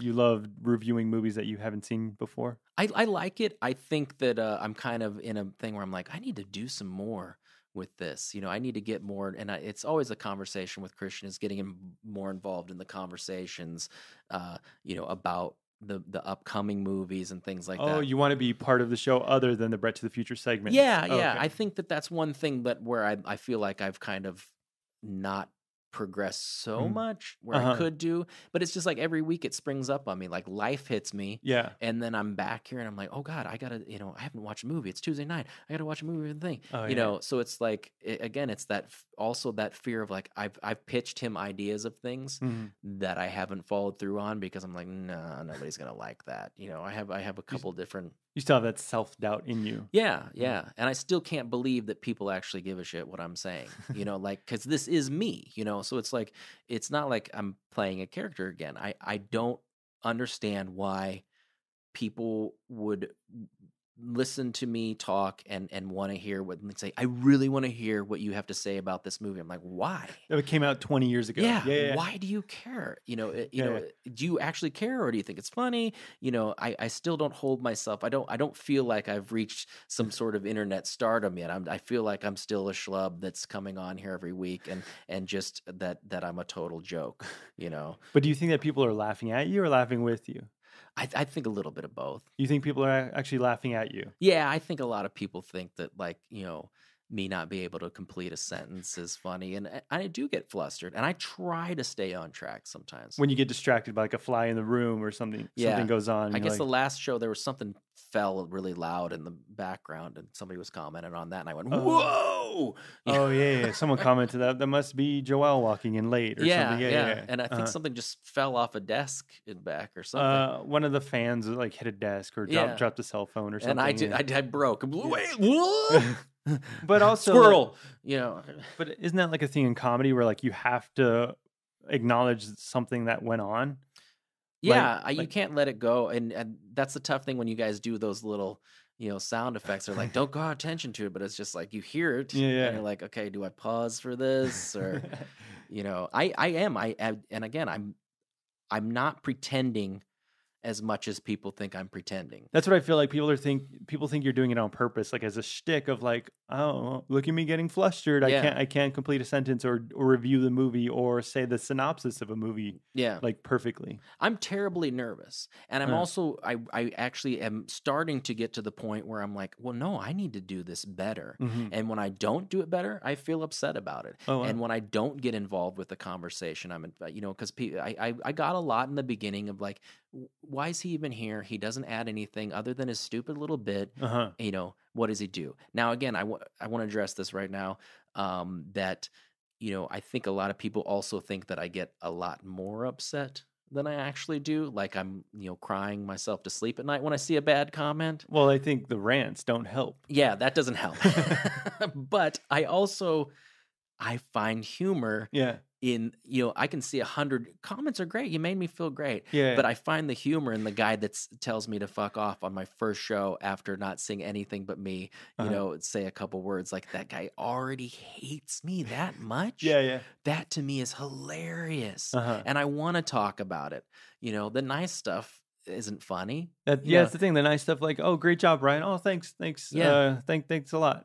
And then you move on. Yeah. If I came on the show every week and went, well, so and so from Hawaii said that they really liked my segment and that they're the main reason they watch me. Yeah. They watch the Schmoes Show, like, and people be like, "What are you talking about?" It'd be an awkward pause and be like, "Oh, cool. Yeah. Let's get to the next segment." But if I say Batman told me to fuck off, then that's funny. Or so someone corrects your grammar or spelling or whatever. Yeah. So it's not a bit; it's real. Yeah. I just really am interested in, but also I would be fine if all those bad things went away too. For everyone, I feel worse when I read something about somebody else. Yeah. If I see hate towards anybody, because I do like all you guys, and I think that everybody's great, and they're all doing their best, and they work very, very hard. Most of you more so than me. Most all of you, probably actually definitively all of you work harder than me at this. And it hurts me when I hear things like, oh, this person sucks and this, whatever, and they don't know this and whatever. And it's like, those are my friends, man. Yeah. And it's like they think we just stand in front of microphones and put on a show. Yeah. And it's like, no, there's this whole thing that goes on behind it that you don't know anything about. Yeah, and especially I've done, like I said, I ran tech for the shows at Acme and stuff. I know how hard it is to do, like Cody with a live edit and, doing audio and keeping, when I'm touching the mic, you keeping that mic level down when I'm over there fiddling with the, it's like, it's annoying, and you're doing a very hard thing. And luckily you guys at least get a camera. When I did stuff in those things, nobody ever put me in the show. You're faceless. You're just like the guy that fucked up. It was like, I'd take an entire sketch class show and it would be, 20 sketches with music cues and everything like that. And lights up, like down, changing scenery, stuff like that. And I'd get done with, and somebody would be like, you missed my cue. Like one missed cue, they would yell at me about it. I'm like, I did 500 other cues perfectly. That's the thing. No one realizes when everything's going well. Yeah. It's only when something goes wrong where you're like, you fucked up that audio cue, or you didn't cut the camera perfect enough. You missed something. Could you guys check those levels, please? It's a 2-hour show that we're doing live with like a group of 10 people maybe. And it's like, shit's going to go wrong. And it's a weird thing having a microphone. And you put your hands, your normal thing is to put your hands on a table or put your elbows up. And, you're trying to think of these things. And I haven't been in the biz for 20 years of this specific thing. This is new to me. This or backing away from the microphone when you're talking, when you're loud, when you're screaming. Yeah. Or being like, I come over like this, like I talk to Mark and I turn my head towards him and I walk. People still do that, even on the main like shows. Like people like when they look to the left and they're like off mic over here. It's like, but also because like, but you, there's no excuse for you because you have headphones, like you can hear yourself. Well, before, the headphones have been very helpful in that. Yeah, I don't think I noticed before. Like Christian would go to the mic. Go to the mic. Yeah. But then it's like, well, the couch is over here, and my instinct is to look at that person I'm talking to. But then I'm like, oh, the shot. Yeah, that's what's we're tough. all looking over there. We should actually, if I talk to Mark on the couch, I should be looking straight ahead at my camera. That's what's tough because like you have to open the camera, but also look at Mark, who's like to the direct right of you. Like how can it's just a weird thing. Yeah, it's a weird setup, but it's fun. Yeah, I'm definitely having fun. And the fun outweighs the nerves and the feeling, that I did poorly. Do you feel the drinking does help a lot? I would like to point out that I'm not really drinking so much. Yeah. And this is probably mostly towards the benefit of my mother, who doesn't want everybody to think I'm a raging drunk. But I would like to. I have a couple beers just to calm me down a little bit, but I also do need to drive back home, so I'm never wasted. Yeah, I don't get wasted and then drive an hour and a half back to Westchester. So I don't want to condone in any way. That you should drink to perform or anything like that. But it might just be like a placebo effect. Like I feel more comfortable drinking a bottle of alcohol. And I feel more open. Yeah, it does loosen up and that was stand up for me. I always had to have a couple beers just to kind of go, okay, here we go, this is fine, And it's not a good crutch to have, but sometimes it does help. It's better than being on pills or Xanax or something. Yeah, but you don't want to push it, too far. Yeah, because it can get. I have a couple times on here where I had a ride home. So there's a different thing. I think a ride home is a blessing and a curse. It's what you make of it. Yes. But I don't like when people are like, Brett should get drunk. I'm like, no. Listen, I'm crazy enough without that. I definitely, my brain is going a million miles. And as much as you think that I have a broken brain, a lot of people, I do. The problem with me not finishing sentences is that I'm already thinking of something else, and I'm thinking about, so I do have this kind of scattered brain. Yeah. And my wife even told me, I said, I did one of them, and I said, I went off subject, and then she said, that within telling me how you got off topic and went on a rant, you got off topic telling me about how you got off topic. I brought up some other thing. She's like, you didn't finish your thought about telling me how you didn't finish your thought, just so you know. Is that like an ADD thing, or? I think it's just, it's just or nerves. Nerves. I have this. Sometimes I have a fear of silence with things, which is tough. Like in stand up, you have to pause for effect. Yeah. And a lot of the times, I think I would barrel over things because I'm like, well, we can't have dead air, especially if there's laughter. They give you the pause. Yeah. But if they don't laugh, I know how to hold for a laugh. Yeah. But I don't know how to hold when it's dead. Yeah. I tend to, and in conversation with people, my wife's like, you just kept talking and you just kept talking. You didn't give that person a chance to talk, but silence, I'm like, I should keep saying something. I need to keep going. And this is not working well. That's what I feel like a lot of people have trouble with initially, like just the silence, the pause, the taking a breath. Like it's hard not to just be okay with it. Yeah, because I feel like I've been talking for a mile a minute for 2 hours today. Right now? No, Yeah. you're fine. Okay. You're fine because there's a back and forth, but there's also those moments of just like quiet and just like gathering of thoughts. Yeah. Whereas when people just like talk, it just doesn't flow well. But I think it's going well. How do you think it's going? I think it's going well. I think there might be a couple things I'd cut out, but Do you really want stuff to be I'm already self-editing, like, oh, that shouldn't take that out. I shouldn't bring that up. Do you think about comments when you're doing something? Like if we're doing here or if you're on Schmoes, do you think about like what someone's thinking or about to say? Here I feel comfortable and I feel like I can, I like this.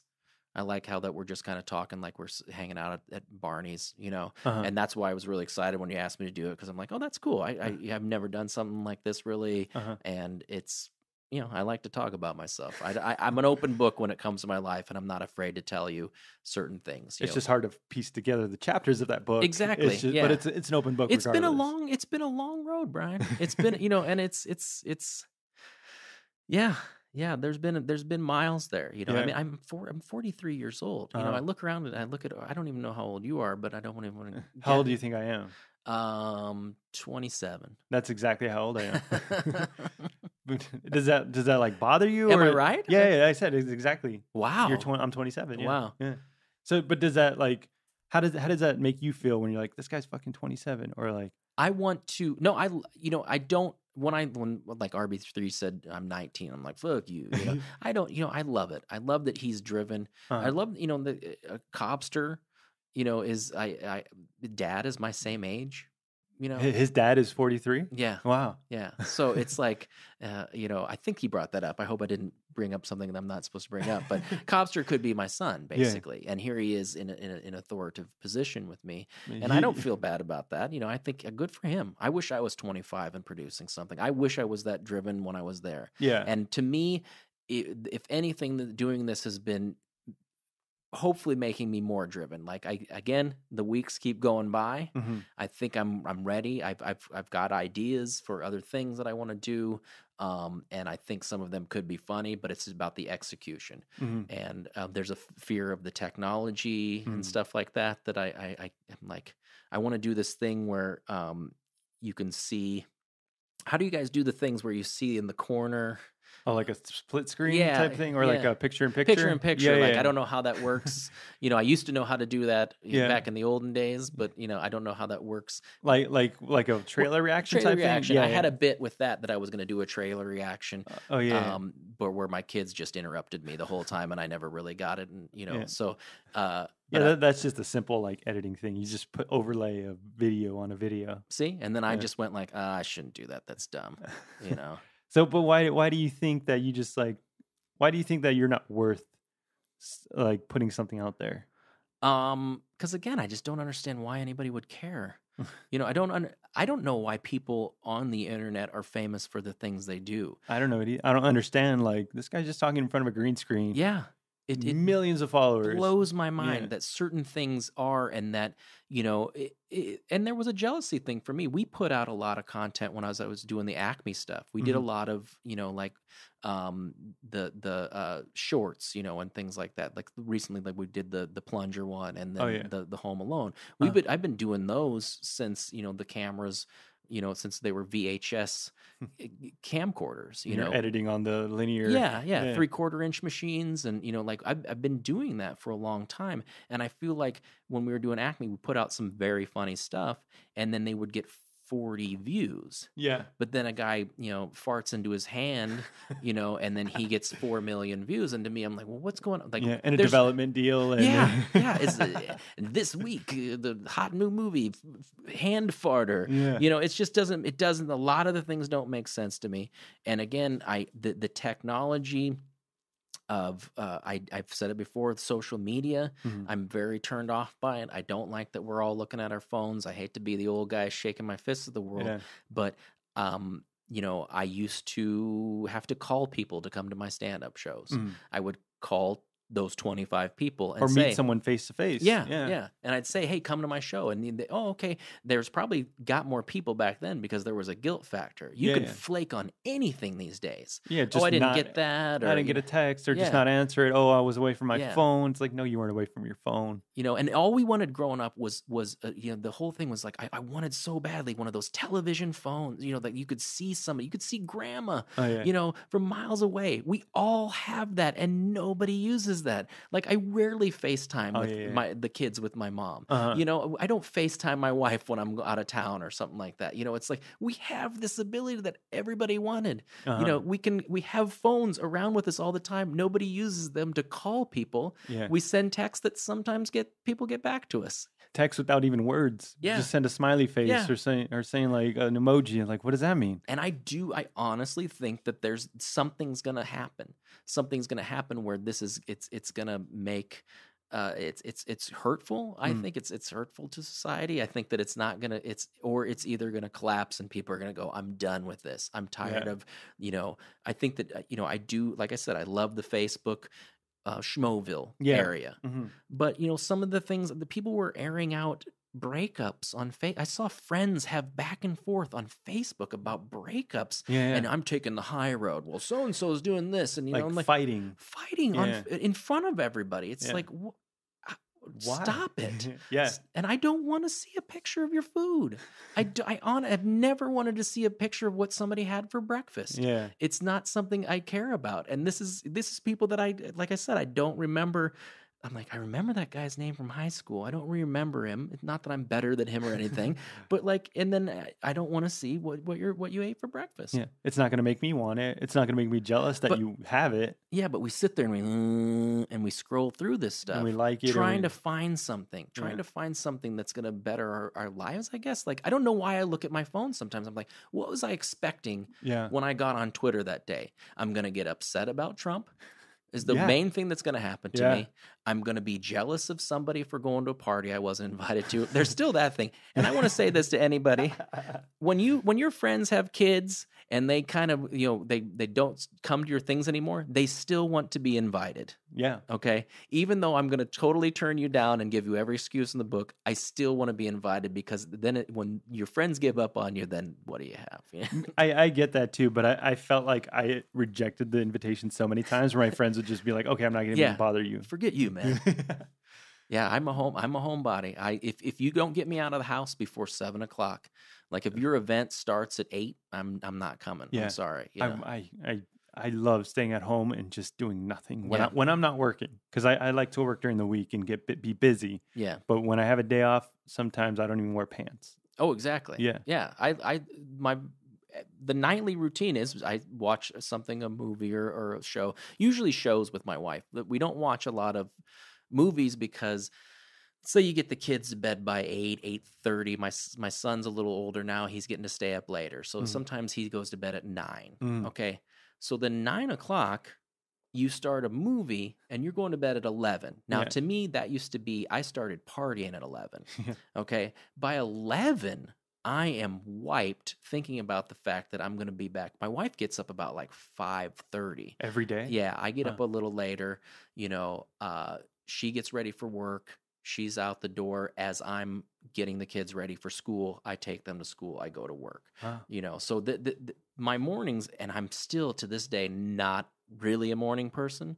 But I could, like today. But you told me that, like, hey, because I woke up at 8 and I just wanted to. I saw that. And it was like, hey, let's do it. Let's do it right now. Because to me, it's like the later the day goes, then I'm going to have less time because it's, less time to do something when I have this free time or what. Not that this isn't, but I'm saying let's do it sooner the better. Yeah, I get that. Because I wake up for work every day at 6 a.m. now. Yeah.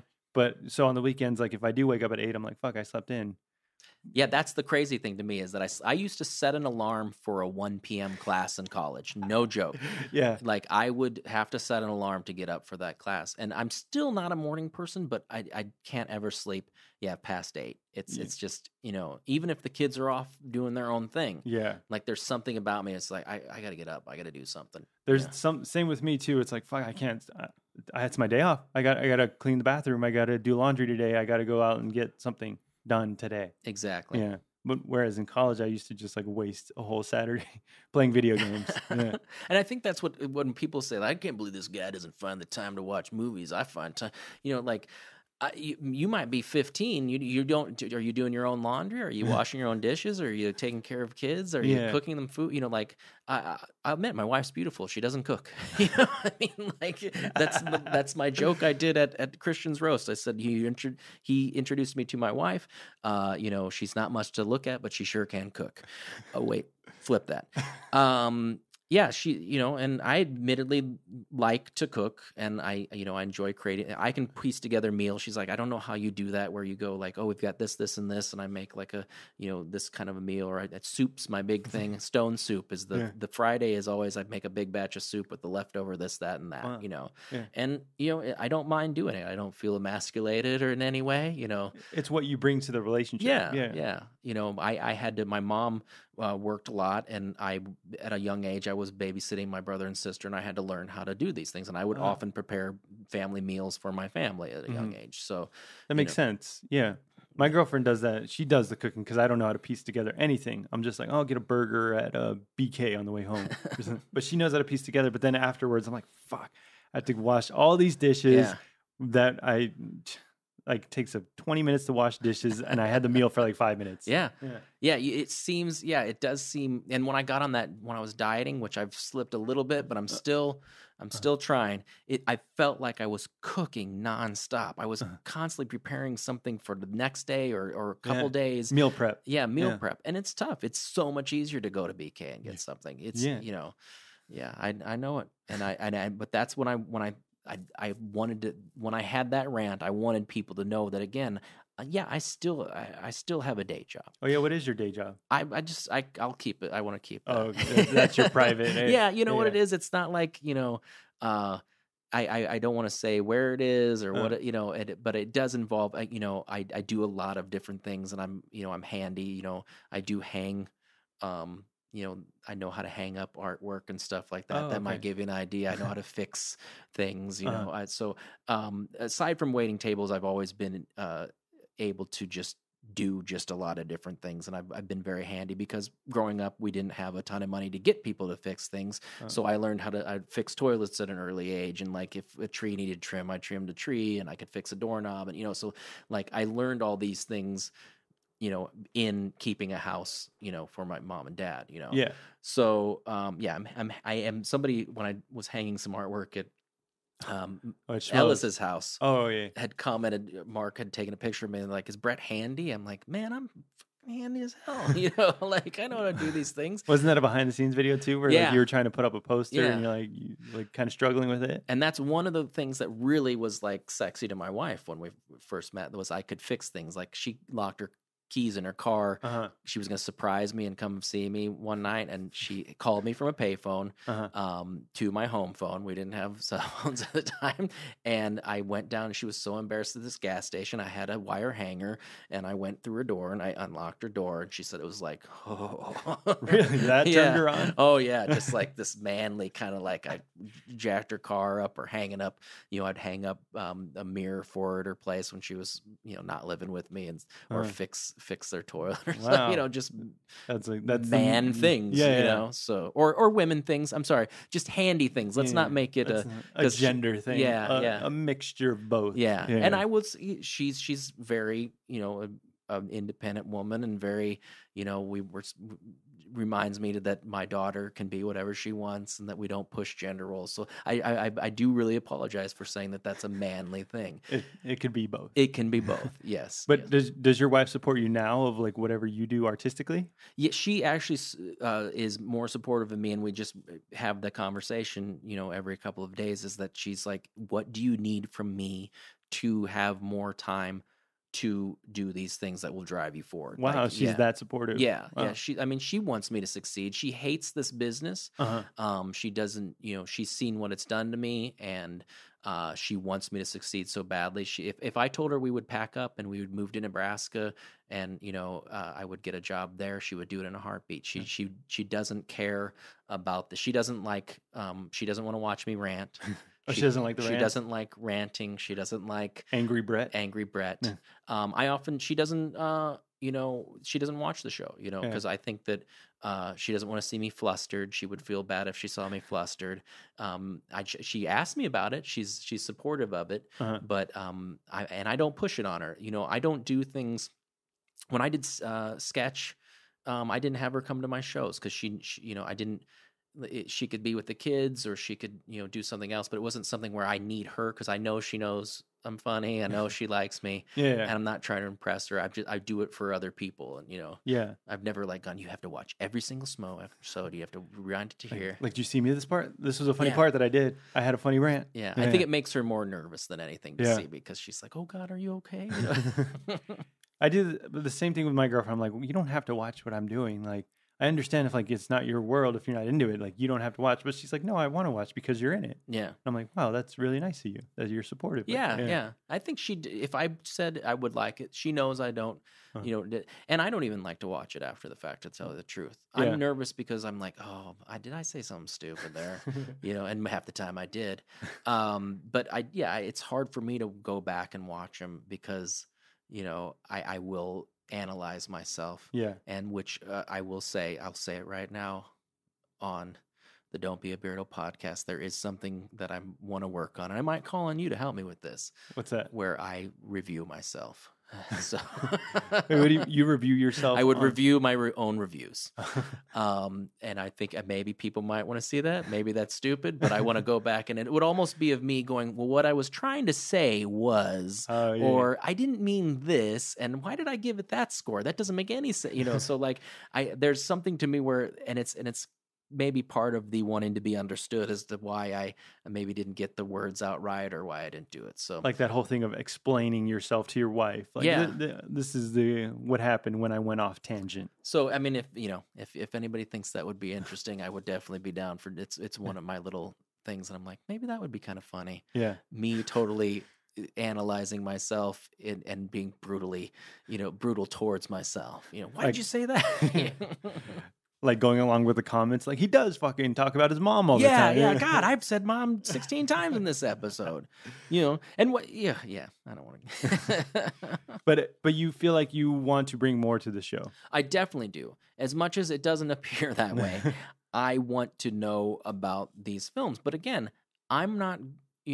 I have to go buy a movie. Yeah. Nobody's asked me to go to a premiere or a screen or anything. They have a critic screening. Yeah. I mean, that's their job. I don't work at Collider, and I do drive a very long distance because I do love this a lot. I don't think I would drive here for a regular job, if it were, but it's the entertainment value of it. And it's once a week where I feel like I'm getting back into something artistic and something, that is, because this show is comedy, but it's pure. It is people being themselves and having a conversation, and that's what I love to do. I love to just hang out, and I know some people go, "This is just dumb. They're just a bunch of buddies hanging out." I'm like, well, I think that's kind of what people like, because they feel like they're part of it. Yeah. It's like if we didn't have cameras, we would just be in a basement discussing movies by ourselves. Exactly. Yeah. And we people give shout outs to the fans that are supportive, and I think it is a really cool fan based thing, and I don't know why it doesn't have 3 million people watching it. It's getting a lot better. Like I noticed, like every show now is getting like over almost 100,000 views, which is pretty great. Yeah, that's crazy to me. It's crazy to me as somebody that would be like, we got 40 views on our video. Same here with my podcast. I'm like, I got 1,000. Yeah, but these live shows, 100,000 views. Yeah, that's crazy. That's crazy to me. And I just to kiss Christian's ass some more. I mean, for him to bring me into this, I don't think anybody. I hardly knew anybody. And I joked about this, but Mark, I've met Mark a couple times. We've never hung out. And I'm gonna tell everybody something, a secret about Mark. I've never seen Mark do stand up. Is it a secret about Mark or a secret about you? A secret about me about Mark is that I've never seen Mark do stand up. I want to. I suppose I could look it up on YouTube or something. But I'd like to do it live. Yeah. You got to go to you got to go to the Comedy Store and Yeah. watch him do stand up. I'm sure he's great, but Yeah, it's yeah. like it's kind of weird. I'm like, wait a second, I've never seen Mark. Other than the roast, I've never seen him live. Yeah. No, you he's know? great. He's great stand up. I've seen Christian 1,000 times. Oh yeah, because you came up with it. Yeah. I know all his old bits. And But do you go to see stand up comedy at all? No, Like you don't get out much, right? So like No. there wouldn't be a chance for you to see that. But I keep, I'm like, oh, next time he does Comedy Store or something, I want to get out and do that. But it hasn't happened yet. But and that makes me feel bad. I'm like, I should be seeing the guy I sit next to every week. That supports you. You should support him. I should support him. Yeah. Yeah, that's a tough. I was like, God, that's shitty of me. Yeah. Well, how about next time he's at the Comedy Store? We'll go. I'd be down totally. Okay. Yeah, especially if I had somebody to go with and I could share the parking. Oh yeah, that's a bitch too. Yeah. But I wonder how that would work out though, because we're on opposite sides. We park like both of us really far away and then share an Uber. We park outside of Hollywood, where we can find a spot and then not have to deal with that whole thing. Yeah, that's the other thing. I mean, I've gotten I mean, I don't. I know people think that we're whiners, but it's a tough thing to have to just on Sunset Boulevard to find a parking spot. Yeah, I went there yesterday. I was like, let's go to Dave and Buster's on Hollywood. It was a bad idea. Oh, busy. Parking. We got in the structure, but then we got it validated, and she's like, "Oh, it's still going to be $15 either way." Yeah, I'm like we were here for like an hour and a half. She's like, "It's $15." What the fuck? Yeah, I used to know all the little side ones that were maybe 10. At the time, for like all night. Yeah. But like, anything getting close there, and what was it? We used to go to Saddle Ranch. Because it was free parking, I think, if you went to Saddle Ranch. It wasn't the greatest bar. It was kind of touristy. But that was the one off Sunset, right? Yeah. But I think you could park there then they had a decent sized parking lot. I think people told me they parked there and just walked to the Comedy Store. Exactly. That was you'd go in, and I was so honest that I would go in and have a couple drinks first at Saddle Ranch and then go, because I felt like I don't want to be bad and just park here. I think the guy that told me that, like, he would go in, park there, and then walk through the Saddle Ranch and just leave. And just go to the Comedy Store. Saddle Ranch. That's where I met Ryan Seacrest. Really? Yeah. Small guy, huh? Yeah, before he made it big, and he introduced himself as Ryan Seacrest. Really? Yeah, I didn't go, hey, I'm Ryan. He said, hey, I'm Ryan Seacrest. I'm like, this guy, I think he's going to go somewhere. Well, would you say I'm Brett Sheridan? Or no, just, Brett, nice to meet you. Yeah. But I'm like, and I look back and I go, that was a very... Yeah, he was on it. Like he was ready to. Like he knew. Yeah, he knew, and he was doing everything right. And that was pre-American Idol. Yeah. I remember I met him in backstage at some concert while he was on American Idol, and he's like, "Hey guys, what's up?" And like he kind of like waited for us to like ask him for an autograph or a picture or something, but we just kept like continuing on with our conversation. He's like, "Okay, see you later, guys," and he left with like these two hot women. That guy works. Yeah. He's doing it all. Driven. That's the thing. I look at these people and I go, why wasn't I more driven, and how can I be more driven now? Well, what do you think like driven means? Like, what do you think it takes to be like where they're at? Is it starting your own podcast? Is it doing your own YouTube channel, or what is it now? Well, that's the thing. Like with this whole world, it's like you don't want to do exactly what everybody's, doing, and I would never dare do like a movie review. But that's my in. I have an in this world, so it has to be somehow related to movies, but what is something that's going to be unique that isn't, what everybody is doing. So would you do like more sketch videos, or? Yeah, I'd love to do the sketch videos. They are, again, you shoot a 3-minute sketch. It's an 8-hour day of shooting, and then there's the editing. So it's not an easy. You don't just throw those up. And then it gets 100 views. Yeah, exactly. So I think that's where like maybe this. We've tried a couple with Schmoes. I don't know how they're gonna go. If we're gonna keep doing them or not, because it does. And if you have costumes and stuff, it's the production value is a bit more than just people showing up and doing something. Yeah. So that's I love that. I don't. Yeah, I'm like. What would I podcast about? What would I vlog about? I always wanted to do this daddy vlog back in the day, where I would have my son sitting on my lap when he was a baby and fiddling with newspapers and things and eating, the stuff off my desk, and and so now he's 10, so that one was done. We tried to start a talk show with him where he interviewed people. He interviewed Felicia Day. Your kid? Yeah. Yeah. He was 4 or 5 at the time, and we knew Felicia Day. I was on the Guild, plugging that one. That's where I got Mr. Wiggly from. But yeah, I knew Felicia, and we asked her to be on this, and he interviewed Felicia Day, and it's pretty funny if you want to look that one up. It's it all on YouTube? Yeah. I can look it up. What's it called? It's called Take a Talk with Blake Sheridan, because that's what he used to. He'd go, come in, take a talk. He used to do this little thing when he was like 4 or 5, where he would interview us, and he would have a mug that he would put milk in it, but it was coffee. Yeah. You know, so he would pretend to drink it, drink coffee. And yeah, he was cute as hell, and it just I don't know, we didn't know what to do with it, you know, and I think it got a decent amount of views, but not 100,000. I mean, even with Felicia Day in it, you know. Really? Yeah. Who's got millions of followers. Yeah, like, you know, all she needs to do is tweet it out once and get at least 1,000. Exactly. Mm-hmm. Yeah. I don't know. Yeah, I don't know. I mean, that's the thing. It's like I don't want to put a lot into something that's going to go nowhere. Yeah. But that's what I would have done maybe when I was 23, 24. And you had the drive or the time and the resources. You have to be more focused, maybe, or maybe I'm wrong. Mm-hmm. Maybe I'm wrong. Maybe I need to still throw shit against the wall, as they say. Yeah. You know, I think I'm too like, no, that's not gonna, no, this isn't. And then suddenly I'm just in the daily grind of just, you know, not doing what I came out here to do. Yeah. And that is the hardest thing when you pursue a career like this, is that you can get into just getting by. Yeah. And Los Angeles is an expensive place. Yeah. You know, and when you add kids to it, you know, I added kids when I was getting commercial money. And then that commercial money went away. So, you know, I went away from a day job, then into kind of a part-time day job,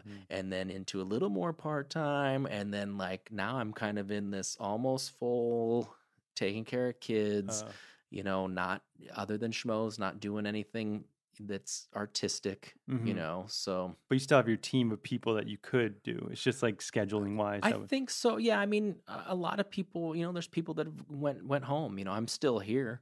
Oh, really? People went back to Nebraska or wherever they were. Oh, wow. Yeah. Yeah. You know, I have other friends that, you know, are doing better than me acting wise. You know, I have friends that are doing better than me stand up wise. And, you know, it's, yeah, I think I'm in a, I don't want to bring this down, but I'm in a rut, you know, I haven't given up. You know, giving up to me now would just be ridiculous, because I have sacrificed a lot of things. Like I don't own a home. I don't, you know, I don't have a savings. I don't, you know, it's like, I kind of need this to go somewhere at this point, because if I move somewhere, I still got to find a job, and sure, I'm handy and stuff, but I really don't have, I'm a jack of all, master of none kind of a thing. You know, I've done everything from I've been a dishwasher to a waiter to, you know, hanging artwork to fixing things to, I was a painter. I was, you know, so I've done a lot of different things. I wouldn't say I'm an expert at any of them. You know, the one thing I always wanted to do, I would say, like, if I would have put this much time into being a doctor, I would be a doctor now. Yeah. But that's the thing with acting. You can put all this time into it and not be an actor. Because you still need somebody to say, okay, now you're an actor. Yeah. It's dependent so much on so many other elements. Yeah. And it's hard to not think that, you know, it's something that you're bad, or you're as good as this person. The worst thing for an actor is seeing people that aren't very good that are successul. Yeah, you know, why does he have all this? And he's getting deals and 20,000 followers. Yeah, why do you keep using the same? Do people? And I wonder that. Do people want to see the same people and things all the time? You know, do we love holding on to our stars that much, or do you like to mix it up? You know, well, it's just more comfortable and easy, I guess. Where like this guy does have a following. He was also in this, so maybe we'll get those fans into our show. Yeah, I guess that is a money thing. Commercially, I hate that I see the same guys in everything just because I want to be that guy. But you know, I hate seeing like, why is this guy in everything? Oh yeah. And he's hey, I saw your doppelganger again in something. I'm like, don't say that. I don't know, man. It's a grind. It's a rut, but I think Schmoes is going to help you a lot. Yeah, I hope so. I mean, if even. Yeah, I'm not going to say even if it doesn't, but I do appreciate everyone there. I immediately was brought in to just with open arms, and people trusted Christian for me to do this. And I second guess it, a lot. Sometimes I go home and I'm like, does everybody hate me because I didn't finish a sentence last night? You know, does everybody here kind of think I'm stupid, but they're just being nice to me? That's what I also think. I'm like, are they just saying it to be nice? Yeah. Like, was it really, like, did I really do a good job? Or are they just being like, good job, sport? Yeah. But then, like a couple, like I've tried to stay up a little later and go to Barney's with everybody. And like, I'm like, oh, okay, well, this is, we are cool. We are, but yeah, I worry every time. I'm like, I don't want anybody to think. I said it to even Christian. I go, I'm not sure if any of these people like me sometimes. I think they just like me when you're here. With, like the people on the show? Yeah, when he left, and I was like, can you come back? Because I think you're the only one that actually really likes me. Oh, you didn't think like Mark liked you or anybody? No, I'm jokingly, but I don't know. It's I'm like, because again, it's like, he's trying to keep me on track, and I'm like, am I really super annoying to you, or are we having fun here? Mark, you mean Mark when he's like, okay, Brett, calm down, let's get to the show, let's get to the thing. I'm like, was I really being annoying? Are we doing? Is this part of the comedy? Or it's like the straight man, the wild man. Yeah. Is this how we? This is cool. This is cool. We're doing this, right? Because I'm like I said, I don't think anybody thinks we're completely not playing for jokes. I'm not giving away any behind the scenes thing here, that this isn't, that we won't heighten funny things. Or like you say you have a feud with Cobster. Like, no, I don't have yes, I do. I have a huge feud with him. Or you say it on the show where like he tries to say like, get in fucking line. And then sometimes I'm like, wait, is Cobster really mad at me? That's what I don't know. I can't tell if he's like really upset or not. I'm sure, probably, maybe, but I don't know. And I don't want him to be upset with me. I want this to go well, and I want everybody to like it. I tweeted this out. I was like, hey, love me or hate me, please just love me. I really don't want people to. I don't get that whole. Yeah, man, I don't care. I really don't care if everybody hates me. No, I think you do. Yeah, haters, huh? Haters, man. But again, for everybody that's always consoling me that, don't listen to the haters, I really don't listen to them that much. Yeah. But it's just that one comment where you're like, fuck, it just ruined the rest of the 100 good comments. Exactly. There's some people that really can get you where it hurts. They figure out things that are going to be extremely hurtful, and I don't know where that comes from, where somebody is like, I think this morning I'm going to ruin somebody's life. I want to say the most horrible thing to them. And hit send and make sure they see it. I recently saw something with Patton Oswalt where somebody said something like, made a joke about his wife dying, and like, and he ended up this guy's lost his job and everything, like because of this rant he went on, and kind of all his fans attacked him and stuff. And wait, not Patton Oswalt. Patton Oswalt said something back to this guy, and he lost his job. The guy lost his job over it. He was like a realtor or something. Oh, you mean not Patton Oswalt lost his job? No, the guy did. Oh yeah. Okay, yeah. Yeah, like he tracked him down or something. He just if you at somebody in a Twitter comment, then you're fair game, right? People can see you. You're mentioned.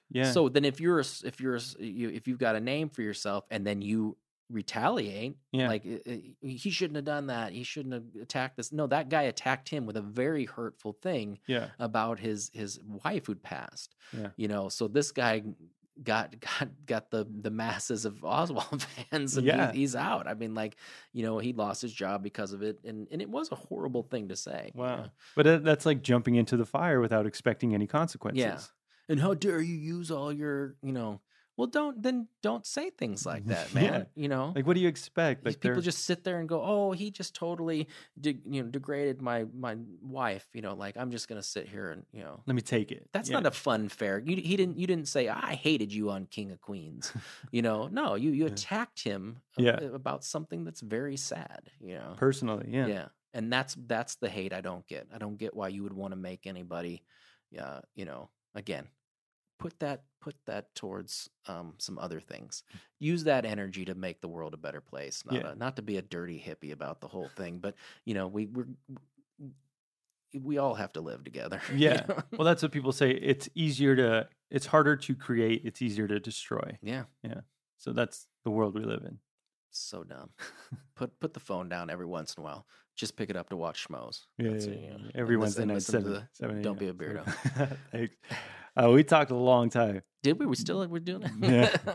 Do you want to guess how long it's been? I keep looking at this clock over here. Is that right? Oh yeah, that's a right clock. But Wow. yeah, Wow. it's been over 2 hours. Nice. Nice. Well, thank you for coming, man. Yeah, no This problem. is awesome that you did this. I wasn't expecting you to do it, but I'm not like that's the thing. I'm not expecting anybody to want to do my podcast.